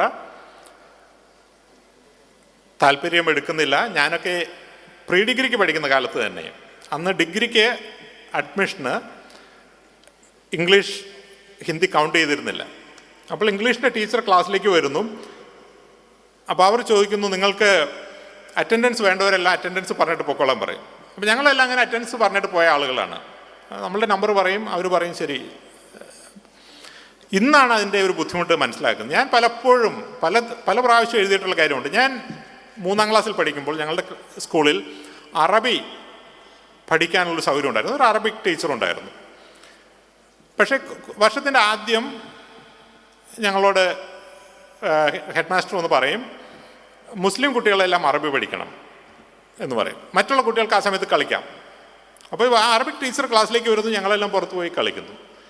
അന്ന് എൻ്റെ വീട്ടിൽ ആരെങ്കിലും ദീർഘദൃഷ്ടിയുള്ള ആരെങ്കിലും ഉണ്ടായിരുന്നെങ്കിൽ അവർ പറയുകയാണ്, മോനെ നീ കൂടി അറബി പഠിച്ചു കഴിഞ്ഞാണെങ്കിൽ ഇനിയുള്ള കാലത്ത് ഗുണമാവും എന്ന് പറഞ്ഞിരുന്നെങ്കിൽ എനിക്ക് വ്യക്തിപരമായി, ഞാൻ അതിന് ശേഷം മസ്കറ്റിൽ പോയി ഞാൻ അറബി പഠിക്കാനുള്ള ശ്രമം നടത്തിയിട്ടുണ്ട്. എനിക്കൊരു സുഡാനി ടീച്ചറൊക്കെ ഉണ്ടായിരുന്നു. എനിക്ക് തൊഴിലിൽ വലിയ മാറ്റം ഉണ്ടാകുമായിരുന്നു. എനിക്ക് മാത്രമല്ല, ലക്ഷക്കണക്കിന് മലയാളികൾക്ക് ആ മാറ്റം ഉണ്ടായിരുന്നു. നമുക്ക് എല്ലാ ആളുകൾ കമ്പിയായിട്ട് കുത്തുന്ന ഒരു കാഴ്ചയായിരിക്കും നമ്മൾ കാണുന്നത്. ഈ 20 ആളുകളുടെ തൊഴിലാണ് ഒരാൾ ഒരു കമ്പ്യൂട്ടറുമായിട്ട് ഇല്ലാതാക്കുന്നത്. വാസ്തവത്തിൽ നമ്മുടെ ചുറ്റുമുള്ള അനവധി തൊഴിലുകൾ, ഈ 30 ലക്ഷം ആളുകൾ ചെയ്യുന്ന തൊഴിലുകളെ സാങ്കേതികമായി ഉയർത്തി കഴിഞ്ഞിട്ടുണ്ടെങ്കിൽ നമ്മുടെ നാട്ടിൽ ഇന്ന് ഉള്ള ആളുകൾക്ക്, അഭ്യസ്തവിദ്യരായ മലയാളികൾക്ക് എടുക്കാൻ പറ്റുന്നതിലും കൂടുതൽ തൊഴിലുകൾ നമുക്കിവിടെ ഉണ്ടാക്കാൻ പറ്റും. പക്ഷേ ഈ കണക്ഷൻ നമ്മൾ ഇന്നും സാധിച്ചിട്ടില്ല. അതെങ്ങനെ ചെയ്യാം എന്നുള്ള കാര്യത്തിലാണ് MLA പോലുള്ള ആളുകൾ ദീർഘവീക്ഷണത്തോടെ അസംബ്ലിയിലൊക്കെ ഇടപെട്ട് നമ്മുടെ സമൂഹത്തെ ഒരു ഡിജിറ്റൽ ട്രാൻസ്ഫോർമേഷൻ ഉണ്ടാക്കണം എന്നുള്ളതാണ് എൻ്റെ ആഗ്രഹം. Thank you.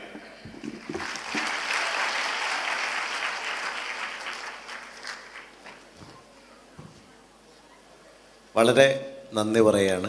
കാരണം പെരിന്തൽമണ്ണയിലേക്ക് പ്രിയപ്പെട്ട മുരളി സാറിന് നമുക്ക് ലഭിച്ചത് തീർച്ചയായിട്ടും ഒരു ട്രാൻസ്ഫോർമേഷനുള്ള ആദ്യത്തെ പടിയാണ് എന്ന് ഞാൻ മനസ്സിലാക്കുന്നു. നിങ്ങളെല്ലാവരും എൻജോയ് ചെയ്തില്ലേ? ഓക്കെ. വിശപ്പ് എങ്ങനെയുണ്ട്? നല്ലോണമുണ്ടോ? എന്നാൽ കുറച്ചുകൂടി നിങ്ങൾ കാത്തിക്കണം. കാരണം നമ്മൾ ഏറ്റവും പ്രധാനപ്പെട്ട ഒരു അതിഥി കൂടി നമുക്കുണ്ട്. നിങ്ങളെ ഫ്ലൈ ചെയ്യാൻ വേണ്ടി ഇന്ധനമായി നിൽക്കുന്ന, നമ്മുടെ ഈ പ്രോജക്റ്റിനെ മുഴുവനും ലീഡ് ചെയ്യാൻ പോകുന്ന നമ്മുടെ പ്രിയപ്പെട്ട അതിഥിയാണ് അനീഷ് അച്യുതൻ.